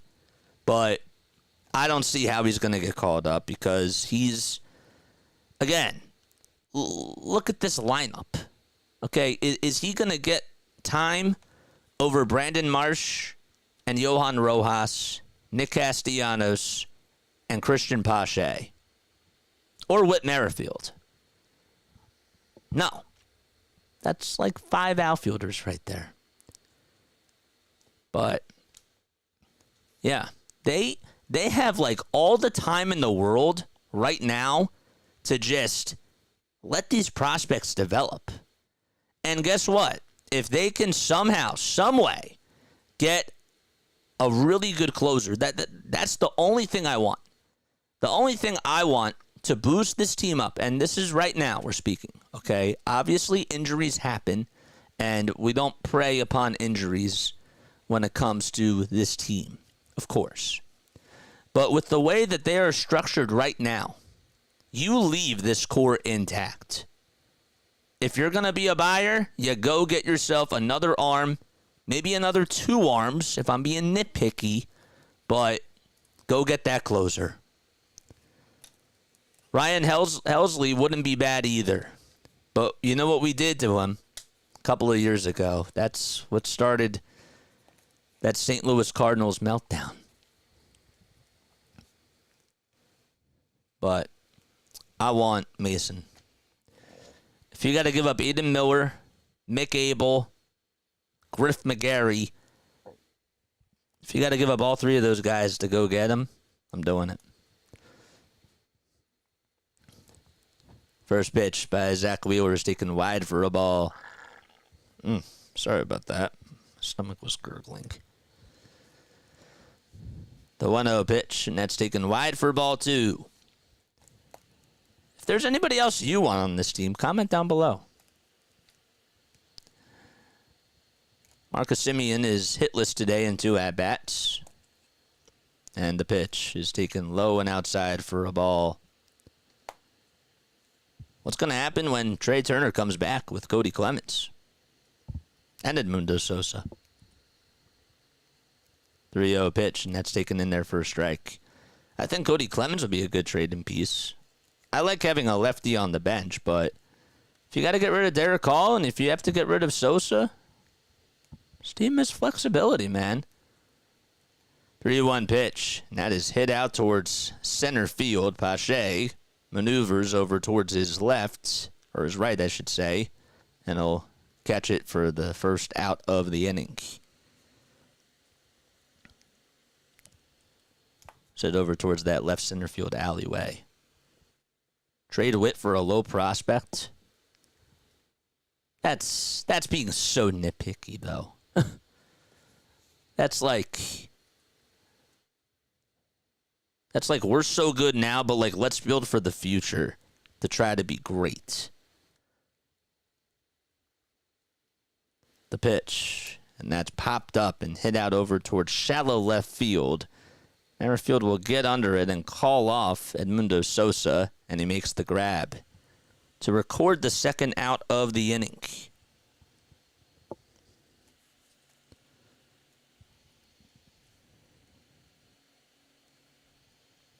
That was Evan Carter. And here's Zach Wheeler, still on the bump. Throws a 91-mile-per-hour pitch that's wide for a ball. I don't want Josh Hader. 1 ball, no strikes. And the pitch popped up and hit over towards shallow right field. Is it going to bloop in there? Pache says he has it, and he'll catch it on the run. Boy, was that not easy or what?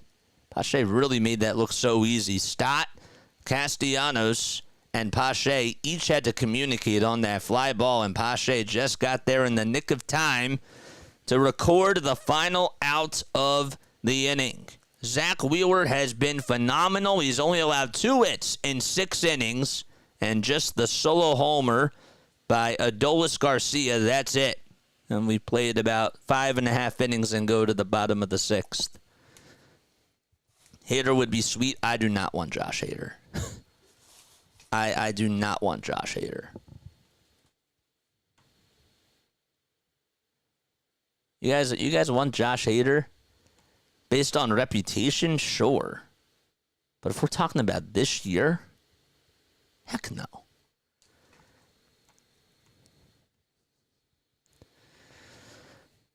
right, bottom of the 6th inning. 9, 1, and 2 are due up in the order.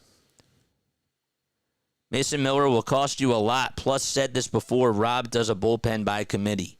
Well, guess what? Mason Miller's another arm. And I don't care when he comes in. I want him. I want him. I just want him. If you have to give up so many prospects, it's going to be a bidding war. Mike, we don't have much time to like go out there and win a World Series. The window is now. So what are we building up the future for if we can win right now? That's how I look at it. Yeah, what do I want some assets? Sure, I don't want to give up everybody, but if you have to give up a lot to go get them, I'm doing it, man. You got to pull the trigger at some point. This is the time where when you're contending for a World Series, you got to make the moves. Got to do what you got to do to make the team over the top. Let's trade for Paul Skeens. I don't know how I feel about that. Don't mess up a great thing we got now. The only thing I would make better is the bullpen. That's it. As of right now. That's it. I don't want another center fielder. The Pirates would probably do it. I don't even know where he's going to... I mean, like, who's going to be the odd man out, though? The ball is 1 strike to Christian Pache, and the 0-1 is swung on and missed. Christian is on cycle watch. He tripled and singled today so far. He just needs a double and a home run.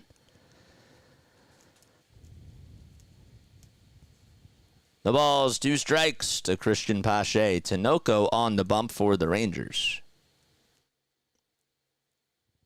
And the 0-2 pitch on the outside corner called strike 3. Good morning, good afternoon, and good night to Christian Pache as he strikes out looking.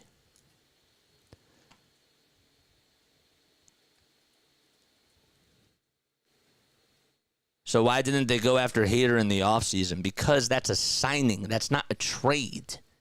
They don't have those.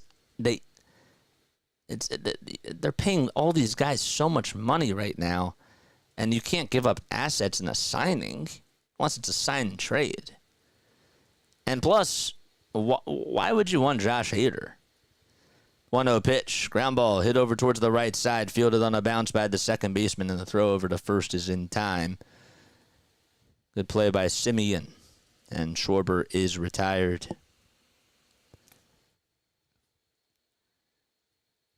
I'll read you Josh Hader's stats after the inning comes to an end. JT Realmuto, who hit a solo homer, and he's also walked today. And the pitch is taken for a strike at the knees. It was a cutter at 86 miles per hour.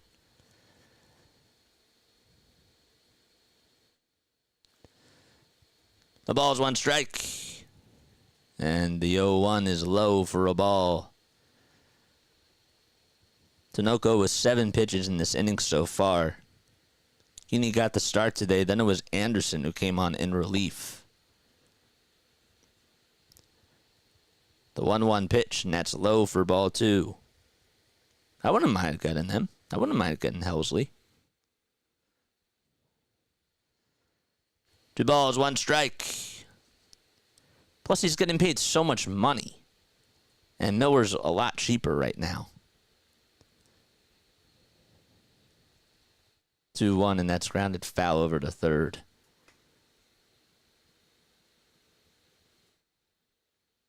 Geez, JJ, I never said I wanted Hader. I don't like him. What I'm saying is that they had an opportunity to grab him, and they had the money to do it. Well, I wanted them to get Montgomery. That's what I wanted. I'm not saying that you wanted to get Josh Hader. I'm saying that there are people that want to get him, but I don't want Josh Hader. 2-2 on the way, and that's swung on and missed. And JT strikes out to end the inning. A pitch that was low and outside. We go to the 7th inning. Rangers coming up to bat. Phillies still lead 4-1. No, I'm not saying that you wanted them. I'm just saying that it would have been a really bad signing. The Astros, here, I'm going to read you his stats. I will literally read you his stats. And I know that the stats don't always tell the full story. They don't.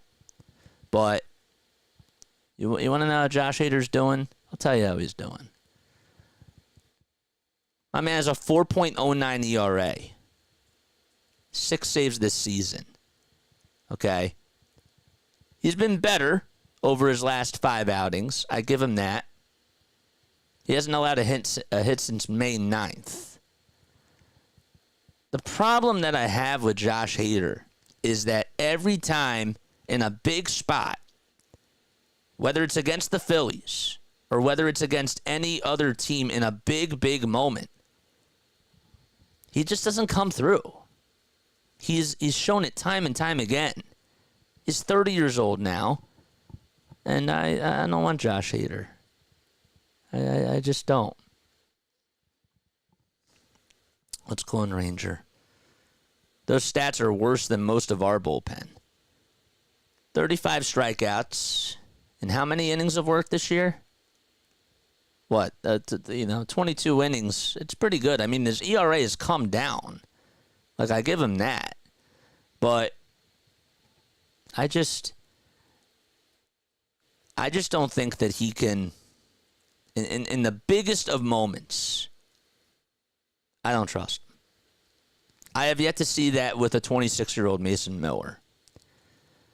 But I'm willing to take my chances on him more than on a guy that's really expensive like Josh Hader. Yeah, I agree. But those are his stats.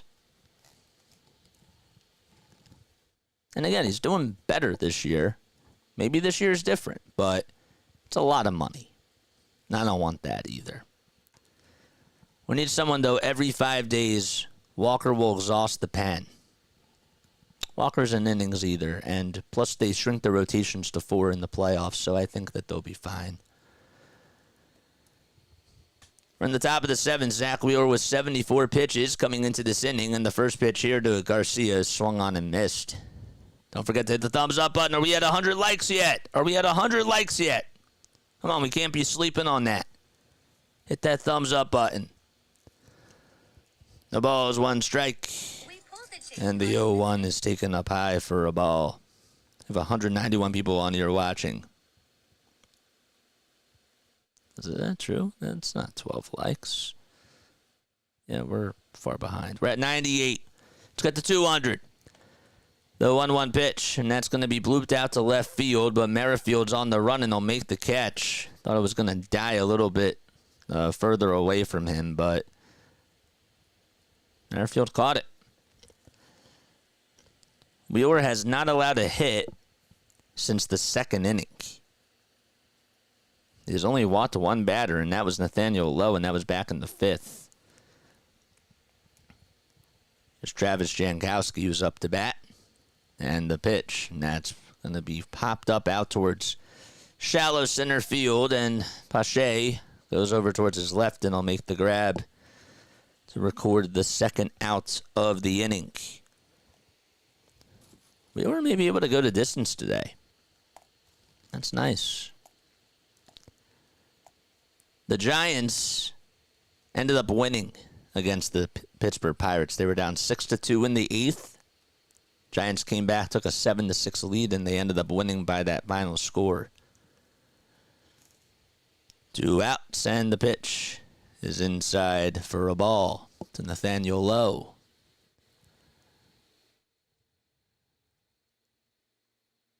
Ball, no strikes. 79 total pitches for Wheeler.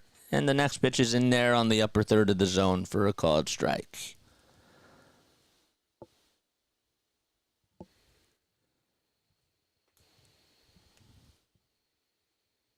Here's the 1-1. High and outside for ball 2.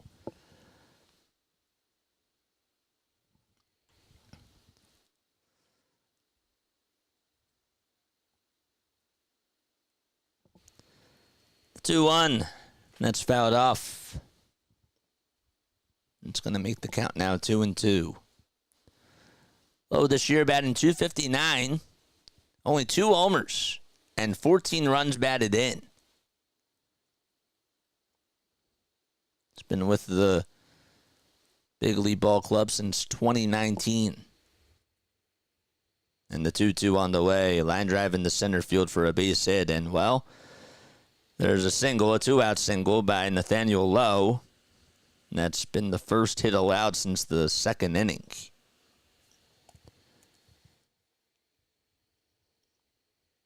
Since the start of last season, the Phillies are 36-20 when it comes to playing against interleague teams. They're fourth, or they actually have the second highest winning percentage. First pitch, and that's a check swing. Did he go? Third base umpire Wolcott says no.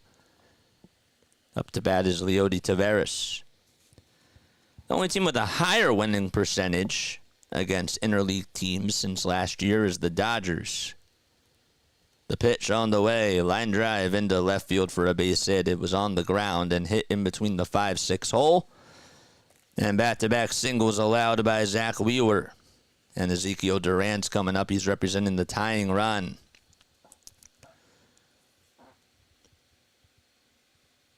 So the Dodgers are 34-18 against interleague teams since the start of last year, and the Phillies are 36-20.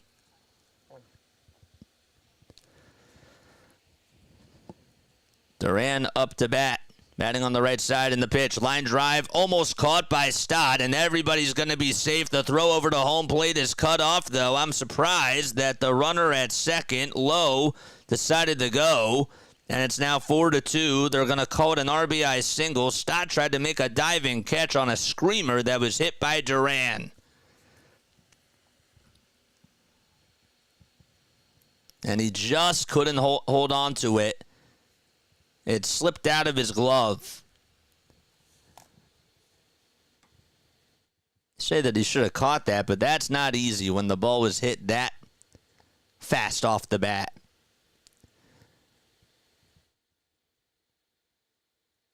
So it's 4-2. Texas down by 2. And now we have a timeout called on the mound.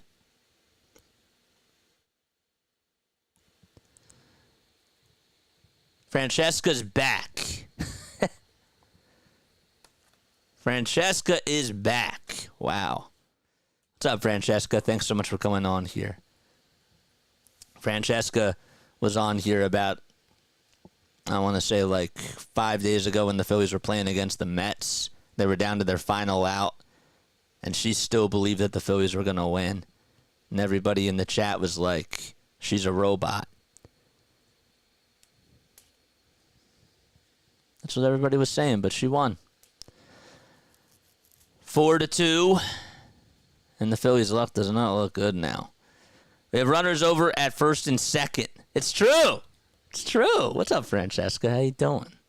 We love you, though, Francesca. We do. Here's Jonah Heim, who's going to pinch hit for the Rangers in the first pitch, and that's going to get away from JT. It was inside and low, and that's going to maneuver the runners over to second and third. So the tying run now is at second base. There were 2 outs. Nobody was on. And all of a sudden, 3 singles in a row. So Keisner's day is done. And it's Jonah Heim that's up to bat. Jose Alvarado getting warmed up now in the Phillies bullpen. 1 ball, no strikes. And the next pitch up high for ball 2. And Wheeler has to calm down here. The Rays just reinstated Shane Baz, huh? Heim as a pinch hitter is 5 for 23. 2-0 pitch, and that misses inside for ball 3. So Wheeler can't even find the strike zone now. It was going really well until this inning with 2 outs. 3 balls and no strikes. Alvarado is warming up in the Phillies bullpen in the 3-0 pitch, and that misses low for ball 4, and that's going to load the bases. 4 straight base runners allowed by Zach Wheeler, and the bases are juiced for Texas. A 50-50 strike-to-ball ratio in this inning. And Marcus Semien is coming up to bat, and JT wants to call for time to get Alvarado a little bit more time to loosen up in the bullpen. Phillies looking to sweep the Texas Rangers for the first time in their franchise history. Adolis Garcia flied out to left. Travis Jankowski popped out to center. And then Lowe singled. Taveras singled. And Ezekiel Duran hit a hot shot over to second. Stott couldn't make the diving catch. And it was an RBI single. And Jonah Heim just walked.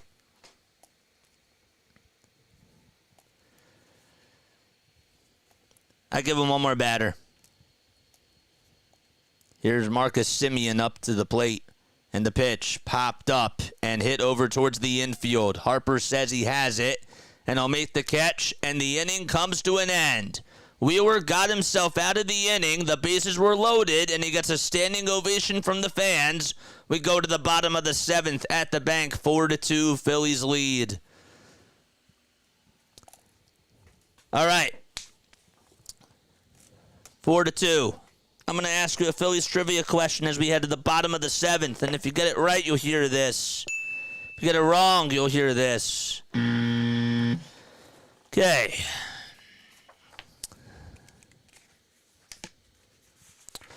So here's what I want to know. Who holds the Phillies franchise record with the highest stolen base percentage? Who has the highest stolen base percentage in Phillies franchise history? That's what I want to know.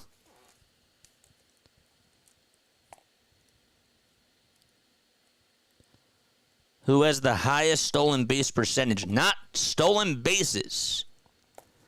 Larry says Chase Utley. Correct. There's a part 2 to this. Who has the most stolen bases in Phillies franchise history? Rollins was incorrect. Utley's stolen base percentage was at 88.5%.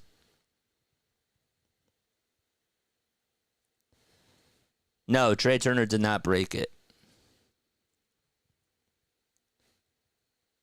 Stolen base percentage. I mean, Trey Turner has only played for like a season and a half, so it doesn't count. I think that with the way that they calculate this is you have to play 4 or 5 seasons with the Phillies. No. Who has the most stolen bases? No to any of those guys except for Billy Hamilton. So Larry got that correct too. You know how many Billy Hamilton had? Bryce Harper up at the plate in the pitch. Ground ball hit over to first. And Lowe is able to make the out. Billy Hamilton, he got it. You know how many he had, though?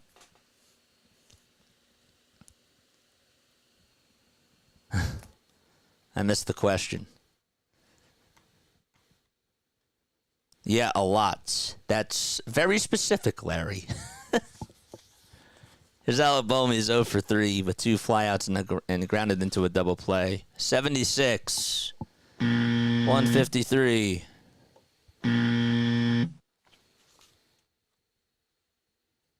One ball, no strikes to Alec Bohm.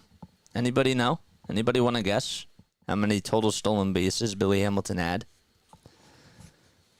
Pitch on the way, and that's taken for a strike. 8 more subs, so we got to 2,500, by the way. You're very close. I'm kidding. 86. 1-1 pitch. Fly ball hit out over towards right field, and Bohm flies out to Jankowski, and there's the second out of the inning. All right, so that's it. Well, 2 outs in this inning, and the Castellanos is up to bat. 112, no. All right, so I'll tell you. Billy Hamilton, he holds the franchise record for stolen bases and has 510. 510 stolen bases in Phillies franchise history.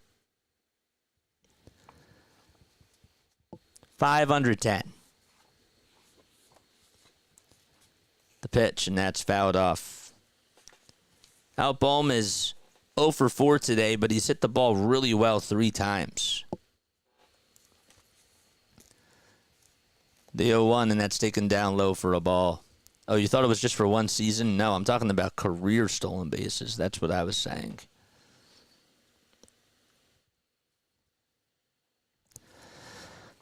The 1-1 offering to Castellanos. Fly ball hit out to left field. It's carrying, going back towards the track. Goodbye, baseball! And 5-2 Philadelphia as Nick Castellanos says, see you later!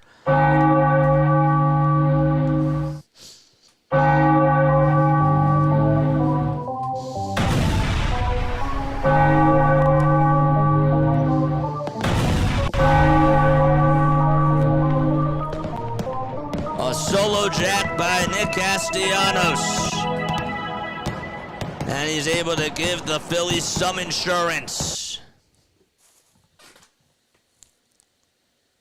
A 2-out home run by Castellanos, and here comes Bryson Stott, who's at the plate, and he takes a strike. I think I cracked my voice when I did that call. The ball's 1 strike to Bryson Stott. Tinoco still on the bump, and the 0-1 is taken downstairs for a ball. Bryson is 0 for 3 today. Castellanos now 2 for 4.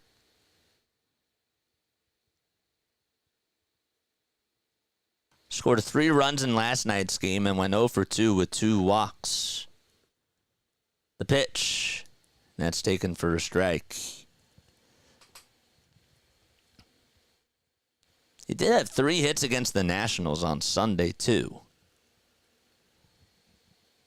1-2 pitch to Stott, and he shoots this one out to left field. On the run, though, is Carter, and he stops and he'll make the grab. And that's the end of the inning. Phillies get a solo homer, though, from Nick Castellanos, his 5th of the season, as he drives in also his 20th run of the season as well. And we go to the top of the 8th. 5-2 Phillies. Be right back. Don't go anywhere.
Phillies have now homered in 5 straight games. And they lead a 5-2 against the Texas Rangers as they're trying to head for the sweep. Hit the thumbs up button and hit that subscribe button, baby. That way you'll know when I go live. 11 hits on the day for the Fightins.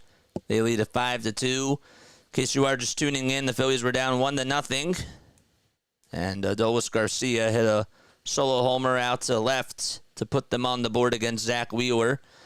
Phillies were able to tie it back, though, in the bottom of the third. The home run that came was in the top of the second. And then the Phillies were able to take the lead on a 2-run triple by Christian Pache and an RBI single by Kyle Schwarber in the bottom of the fourth to make it 4-1. Rangers would then get a run back in the top of the seventh.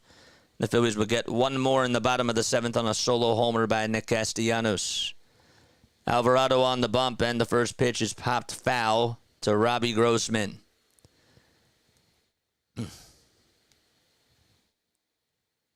There's Jose Alvarado. Don't spam the chat. If you're going for the Rangers, just don't type it too many times. The 0-1, and that's inside for a ball. 115 likes. Let's get to 200, baby. 1-1 pitch, swing and a miss. Good cutter thrown by Alvarado. Alvarado is pitching in his 23rd game. And the 1-2 pitch in the air hit out over towards left center field, and Whit Merrifield on the run, and he tries to run in there to make the catch. Can't do so, though, as he lost his glasses. He tried to make a sliding catch. He got tangled up on the play, but I think he lost he got his cleat stuck in the turf. Just was not able to make that sliding catch. It would have been a tough play anyways, but Merrifield got it into the tip of the glove and tried to snow cone it. I thought maybe he got banged up, but he did not. So there's a bloop single to start off the top of the 8th inning. She got one more, JJ, sorry. No worries. Yeah, just don't spam the chat, Francesca. The pitch, and that's taken on the upper third of the zone for a strike. Reds and Padres are tied 4-4 in the bottom of the 8th. Reds are up to bat. The 0-1 pitch. Ground ball hit over to shortstop. The flip over the second. There's one in the throw to first just in time to get Josh Smith, and that's a 6-4-3 double play. That was a nice little play by Edmundo Sosa.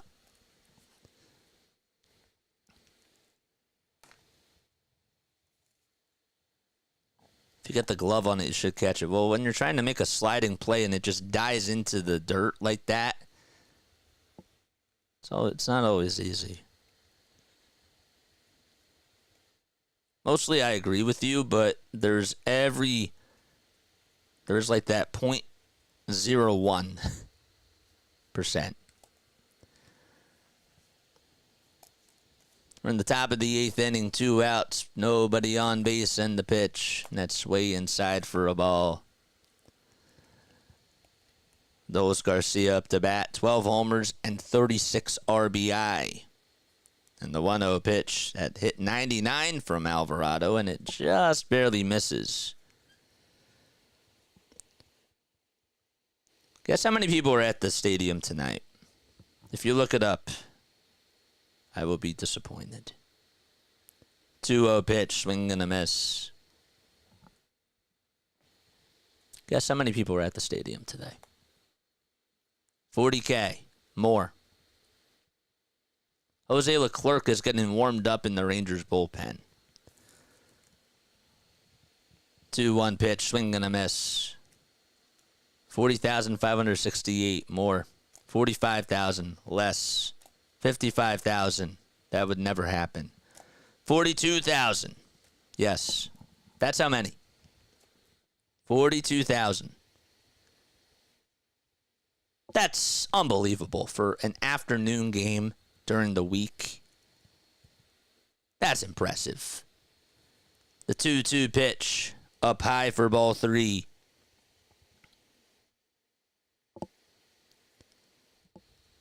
And the count is now 3-2. They're showing on the NBC Sports app where the pitch was. You can't even see it. That's how high it was. 3 balls, 2 strikes. Bases empty. Top of the 8th inning. 2 outs and the 3-2 pitch. And that's down low and inside for ball 4. Alvarado doesn't really walk a lot of guys. And Garcia does win the battle. There's a 2-out walk. Plus, we had rain, too. That's the other thing.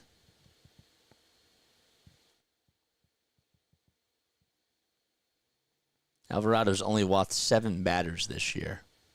And the last time that he allowed a walk was on April 24th.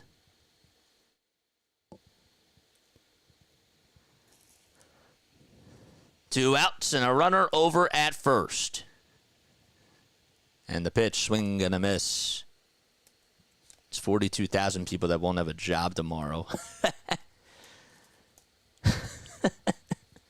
There's Derek Hill as a pinch hitter. He's 0 for 5 with 3 strikeouts, a run scored, and a walk. The ball is 1 strike. And the 0-1 is served foul. Hill was pinch hitting for Jankowski. They wanted to go with a righty on a lefty. Let's get to 2,500 subs, man. Almost there. And let's get to 200 likes. If you want to donate to the channel, you're more than welcome to do so and hit that super chat button down below. The ball's 2 strikes. Alvarado kicks, delivers, and the next pitch is sliced foul again. Over towards that right side. Derek Hill is now 28 years old. He's from Iowa. Hitting .286 on the season. Made his 2024 debut against the Phillies. Or actually made his first start, I should say, against the Phillies. And went 2 for 3. That was on Tuesday. He only had 1 at-bat before that.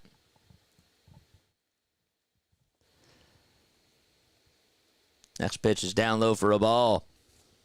1 ball, 2 strikes. 2 outs in the top of the 8th. Garcia leads off at first. And the 1-2 pitch. Swing and a miss. Jose Alvarado throws a pitch that spelled nothing but trouble. It was inside and low. And we go to the bottom of the 8th inning. Phillies lead it 5-2. And they're looking to add on some more insurance runs to try to complete the sweep against the Rangers.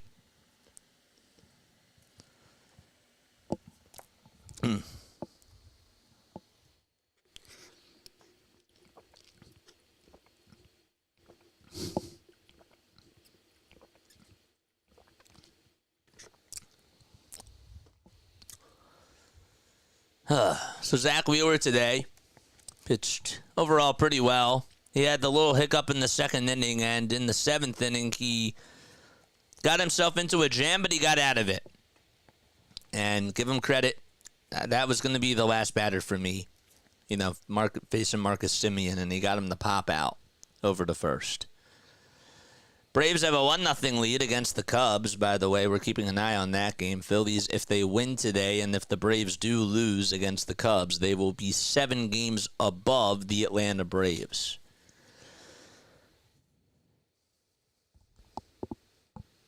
Sosa, Merrifield, and Pache are due up to bat.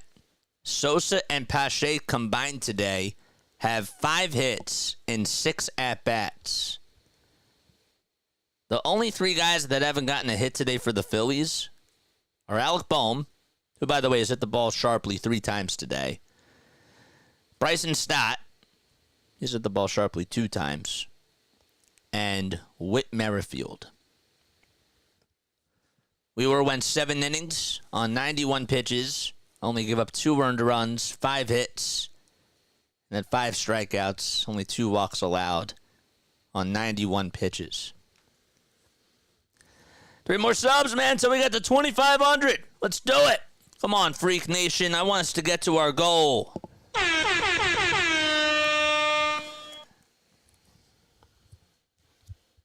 Phillies won the first game of the series 5-2 against the Rangers. That was on Tuesday night. They won by 7 last night by a final score of 11-4. And they're looking to complete the sweep. Jose Leclerc is going to come on into the ball game, the former closer for the Texas Rangers. Just 1 for 3 in save opportunities this year. This, of course, is not a save opportunity, but the ERA is really high at 6.75. Comes Edmundo Sosa to the plate. He's 3 for 3 today, and the first pitch, he tried to check his swing, and the first base umpire, Alan Porter, said that he did go.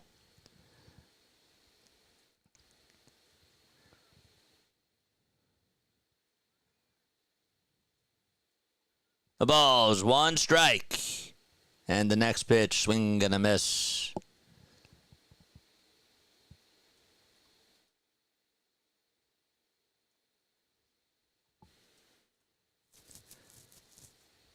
Leclerc on the bump.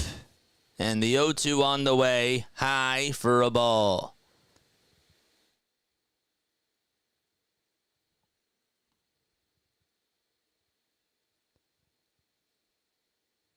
The only hitting streak that's in jeopardy right now for the Phillies is Alec Bohm. He's on an 8-game hitting streak.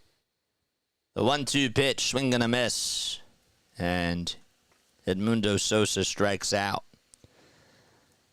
Phillies would have to... So it's the 8th spot that's due up right now. They got to get to the 4th spot. So they would need to get a lot. We got the 2,500. Let's go, baby! Woo!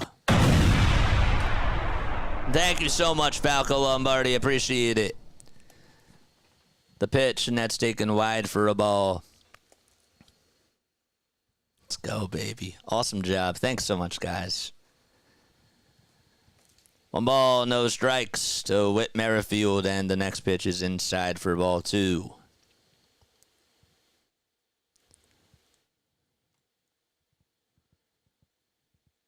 With his 0 for 3. His average now down to 182. 2-0 pitch. And that's in there for a strike. Thanks so much, Mike. I appreciate it. Rangers are still 2.5 games behind the Seattle Mariners coming into today. And the next pitch, bouncing ball, and that's dribbled foul over towards the third base dugout.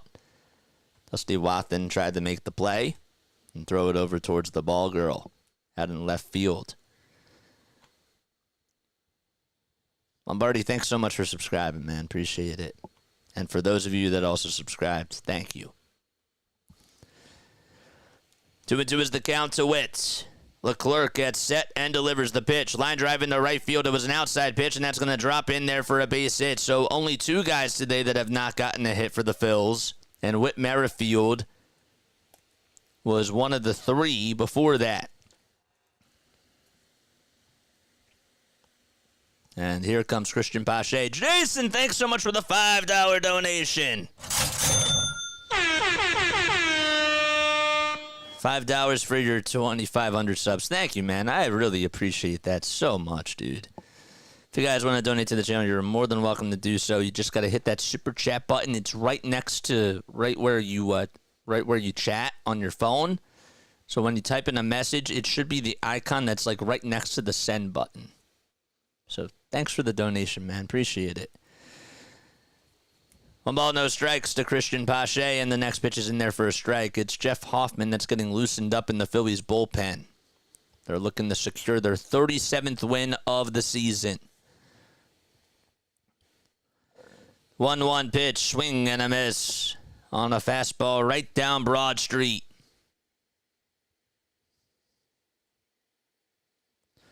Merrifield, before that at-bat, according to Jeff Kerr, who is an NFL writer and a Phillies writer for CBS Philadelphia, was 2 for his last 29 before that base hit. The pitch, and that's fouled away.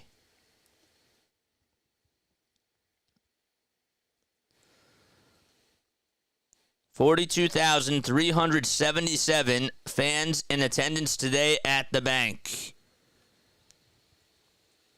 The 1-2 on the way, and that's up high for a ball. The throw over the second to try to get Merrifield, not in time. And Jonah Heim tried to get a good throw, and Whit Merrifield able to swipe second base, and he's in scoring position.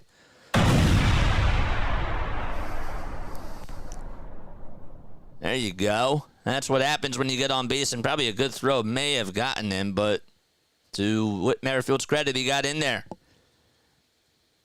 It was a pretty good jump, though.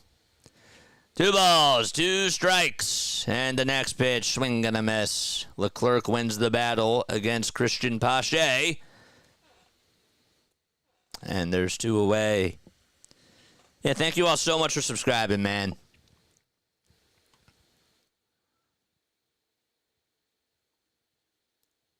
It was a big out there. So Bohm is looking to get one more chance to bat. His hitting streak is in jeopardy. Kyle Schwarber's 2 for 4 today with 2 singles and an RBI. First pitch is inside for a ball, and it was low as well. That was Merrifield's 5th stolen base. And then 89 at-bats, or 88 at-bats, that's pretty good for a 35-year-old. 1 ball, no strikes, and the pitch to Schwarber. Line drive caught over at shortstop, and that's going to end the inning. Smith played Schwarber right up the middle, and he was able to make the catch, and the inning comes to an end. Phillies looking to complete the sweep against the Rangers for their first time in franchise history, and they're 3 outs away from doing so. Can Jeff Hoffman shut the door?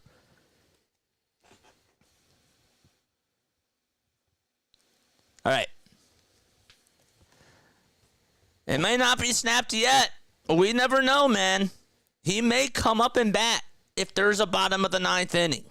So don't just say that it's over, because it ain't over until it's fully over, man. If you are new, make sure you guys like and subscribe, man. Hit the thumbs up button. Hit that subscribe button as well. Yeah, man. You can also hit the super chat button too. Let's get to 200 likes. I'd rather waive Witt than option Cody Clemens. We're in a good spot. I'm not optioning anybody right now. At 249 people tuning in, 129 likes. Almost to get to 2 hundo. Let's push this algorithm out to more and more people. She just said same stuff over and over. We don't mind you cheering, but come on. Yeah, I know, I agree. Yeah, you can't be spamming the chat. Please don't spam the chat.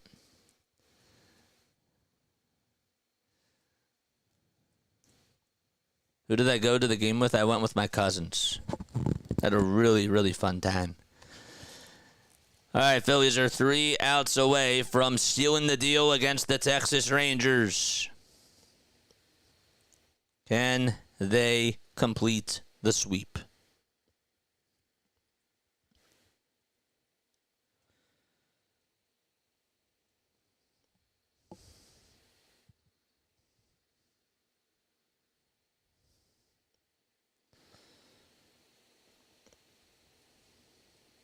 All right, so here's Hoffman, who's 2-0 in 21 games, has a 1.31 ERA, and is 3 for 6 in save opportunities.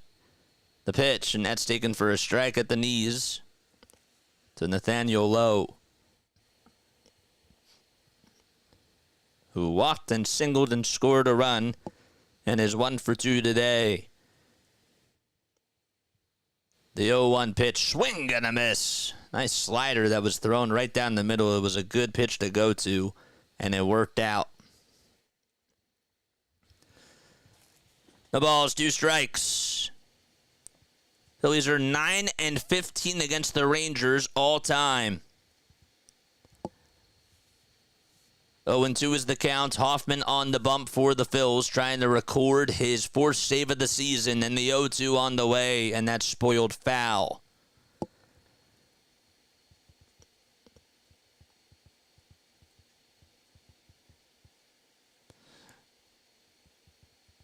I stand corrected. The Phillies actually did sweep the Texas Rangers in their first series that they played against them.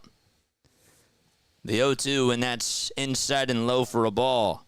Their first matchup was in June of 2005.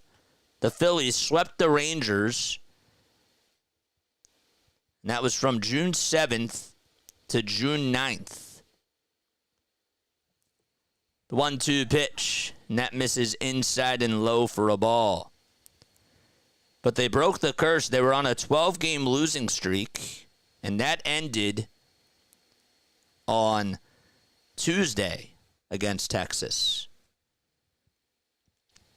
12-game losing streak to Texas. 2-2 on the way. Ground ball hit back up the middle. Sosa has it, gobbles it up, throws across the diamond, and there's one out in the ninth inning.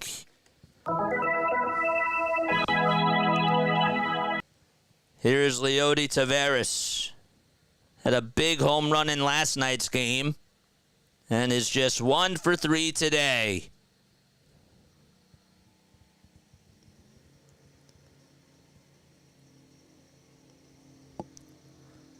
The first pitch, swing and a miss. That pitch was inside and low.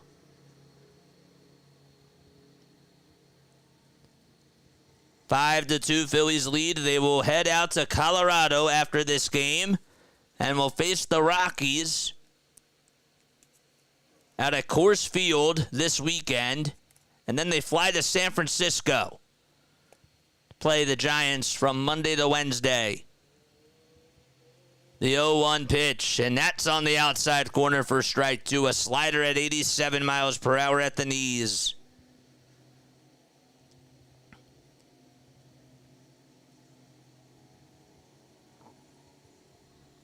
No balls, 2 strikes. And the next pitch, and that's grounded foul. You guys hear the lawnmowers in the background? I apologize.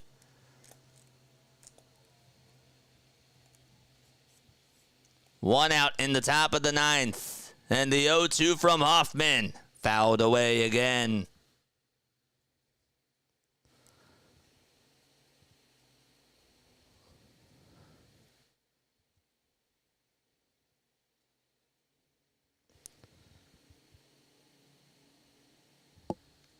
The ball is 2 strikes.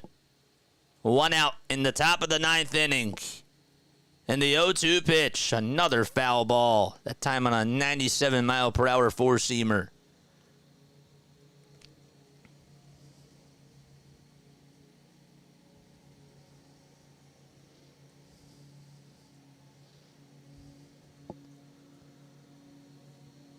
Hoffman gets set at the belt, kicks, fires, and that's fouled away again.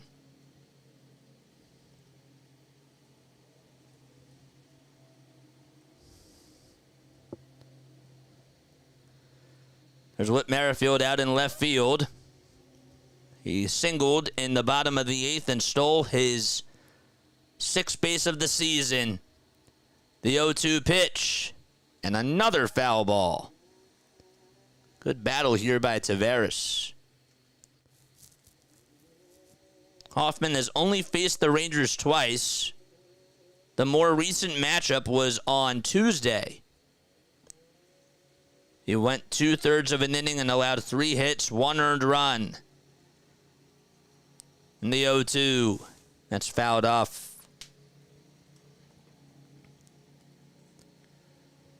The other time before that was on August 14th of 2020. That was when he was on the Colorado Rockies. The ball's 2 strikes. And the 0-2 on the way. Swing and a miss. He went with a splitter that was low, and there's out number 2.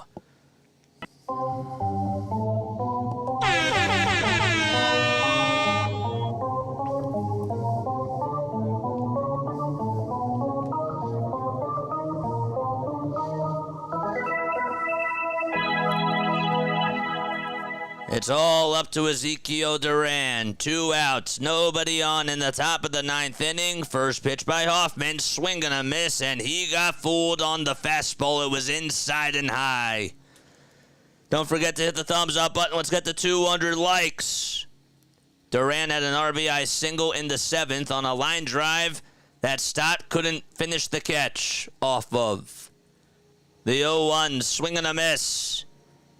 And the Texas Rangers are down to their final strike.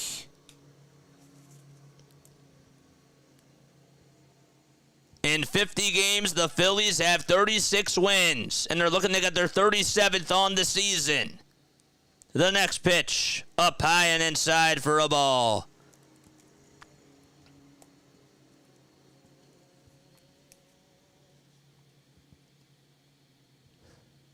Lots of fans in powder blue today, waving the powder blue rally towels. The 1-2 pitch, and that's low and outside for ball 2.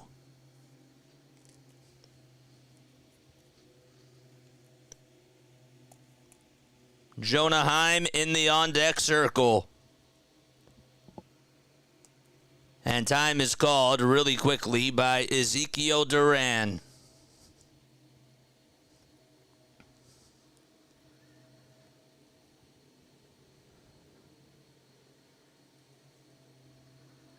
Two balls, 2 strikes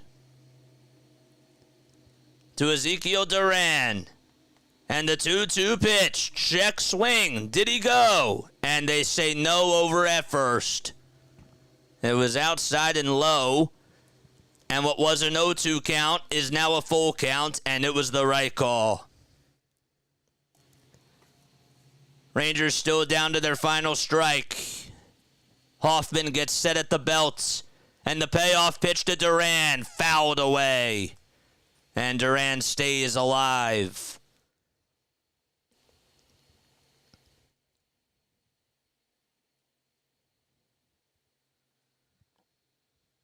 Got kids taking selfies and taking videos of this big moment here potentially for the Phils. The 3-2, and that is a check swing foul ball.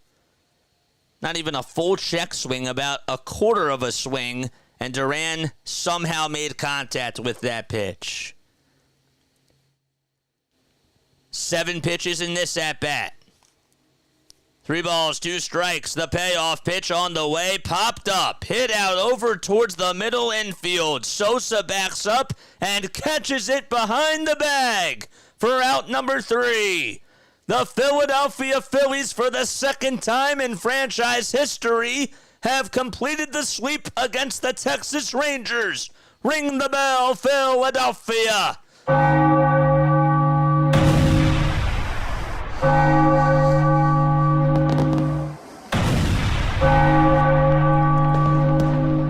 And that's now the 7th sweep of the season for the Fightins. They had 7 last year, and they've just tied that record.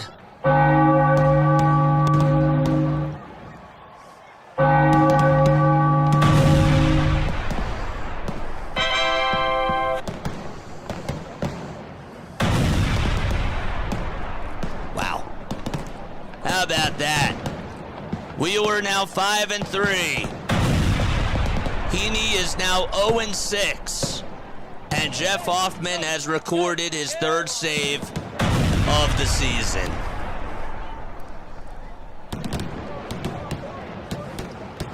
And while Zach Wheeler went 7 innings, allowed 2 earned runs, 5 strikeouts, and just 5 hits.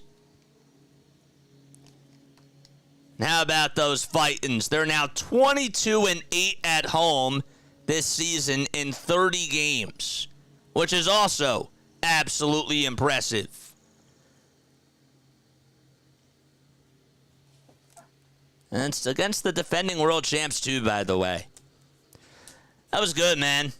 That was a great game. Comment your thoughts on this game down below. One word to describe this game. I think that the word that I would just say is yawn. Meaning like it's just another one. I think yawn is an interesting one. That was the first one that came into my head.